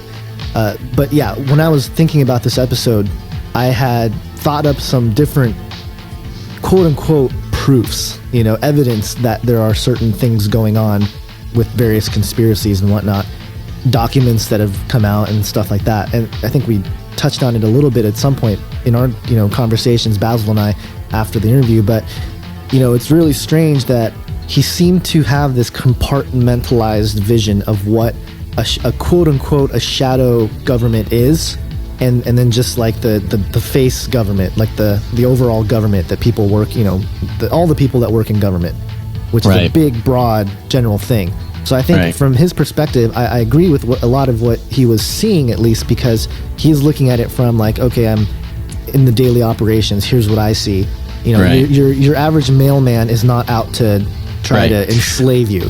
So and even more so, the average worker in something like the FBI or CIA or Homeland Security or anything like that probably would not be involved in secret dealings of some more shady aspects of the agency. Right. We see that on TV shows, where it's like, oh, you're part of some kind of, intelligence agency, but then, for the black stuff, you get recruited out of there, right? You get pulled out of it and brought to some higher, deeper realm, you know? So it's even in movies. So, yeah. Right. Well, exactly. And it's interesting because there was a point there where me and Tim were even trying to sort of draw out, is it even possible that this could be happening? Is it even possible? Even if you haven't heard of it happening, could it theoretically happen if somebody wanted it to happen? And, his answer wasn't no. His answer was more, it would take a lot of secrecy and energy and a lot of obedience to get something like that to happen. 3 things of which, to the level it would take, he has not seen. And so it really does kind of show, if something like that is going on, how deeply entrenched and how secretive from even the normal operations of the government itself that it would have to be taking place. And I don't think that's necessarily a surprise to anybody, but it was interesting to hear nonetheless. Yeah, and coming from, a fellow Christian, or so he claimed, I think we have to at least give him the benefit of the doubt and to take everything he said with a little bit of grain of salt, but also that perspective of like, okay, let's actually stay rational about these things, because it's easy to fly off the handle in the conspiracy mindset, right? I mean, we've talked about Mars and all sorts of nonsense, so it's super easy to do that, and it's fun to do that. And I think part of our show has been, hey, let's just go there, like let's just have no shame, let's just explore these things, because maybe we'll find a couple pebbles of truth here and there. But and here's the fun thing with this, with Mr. M. Now, you as a listener, you have to decide what to believe and who he is and what's going on. It's your personal choice to figure out what to think about it. Right. But that being said, you have 2 choices. Either he is exactly what he says he is, just a dude working in the agency, or some agency, we don't know, who has, this or that experience and doesn't have this or that experience and only speaks to the experiences that he has and things like that. Or he is just straight up disinfo, like straight up contacted us to straight up disinfo our faces off, and those are really your only 2 choices. The point is that there's no in between here. Exactly. He's either, the moderately mild-mannered man who, with the information he has, or he just straight up is sent here by the government to lie to all of us. And, I'm not going to speak to either one, but... Well, what do you think he is? Let's wrap this up a little bit. What do you think Mr. M, was? Do you think he was straight up disinfo, or do you think he was sort of, the other side?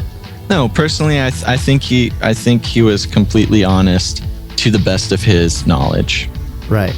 Well, it's almost, I guess, not insulting, but kind of condescending to him almost. What is? Just be like saying that he knew to the best of his ability. Like, oh, we. I don't think so. You don't think so?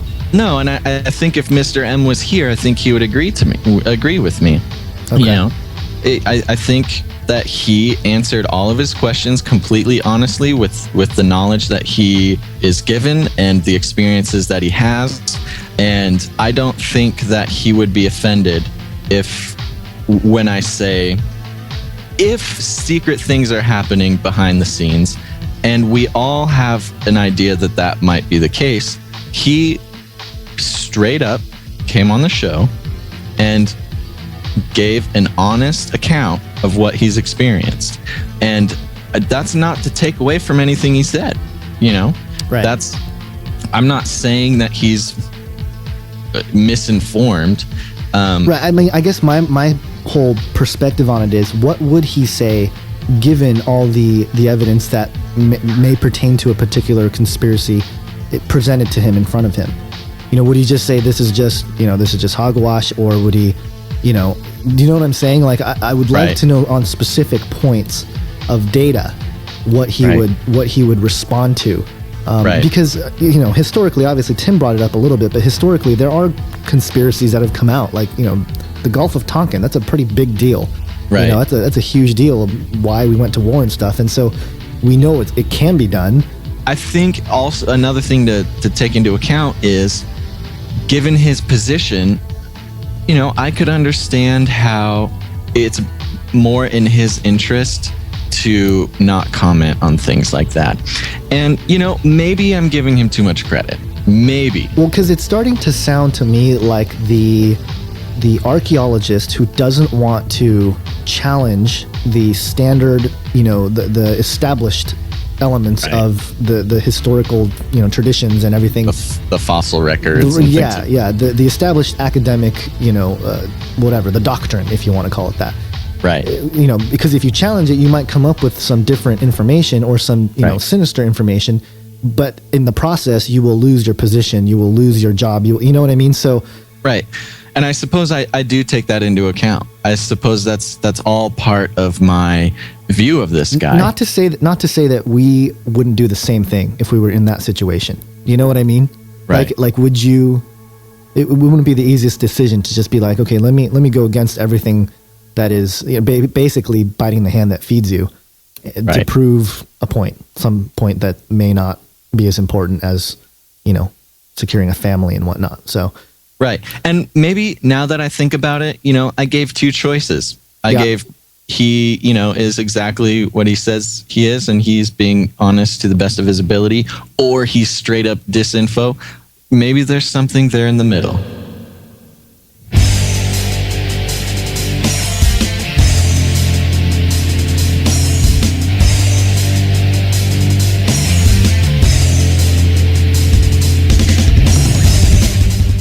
Thanks to Tim Kilkenny from Revelations Radio News for coming on and talking with us. Oh, speaking of Tim, he did send us an email regarding his thoughts. So 2 sentences. He says, "I think that this interview was a good reminder that not everyone in the alphabet soup agencies is evil or hell-bent on a new world order. While I would suggest that they are the most indoctrinated of anyone, some of them, if not the majority, are good people trying to do the right thing." So those are Tim's. Those were Tim's thoughts after the interview. It's a good word, Tim. Good words. So there you have it, everyone. Thanks for listening to Canary Cry Radio. Make sure to stop by canarycryradio.com. Leave us a voicemail with the little tab on the right. Make sure to check out our Canary Cry Flyby shorts. And until next time, think outside the cage.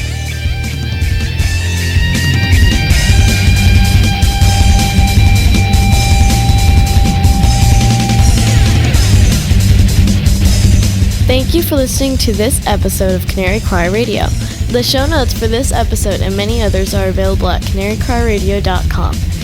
Make sure to connect and like our Facebook page at facebook.com/canarycryradio. Follow us on Twitter at Canary Cry Radio. If you would like to share the show in video format, you can find us on YouTube by searching Canary Cry Radio. Review us on iTunes with 5 stars and give us a thumbs up on StumbleUpon.com. We would like to thank those of you who have given us your support, prayers, and donations. If you would like to join us and support Canary Cry Radio financially, you could do so by visiting canarycryradio.com and clicking the support tab. Thanks again for listening, and until next time, remember to think outside the cage.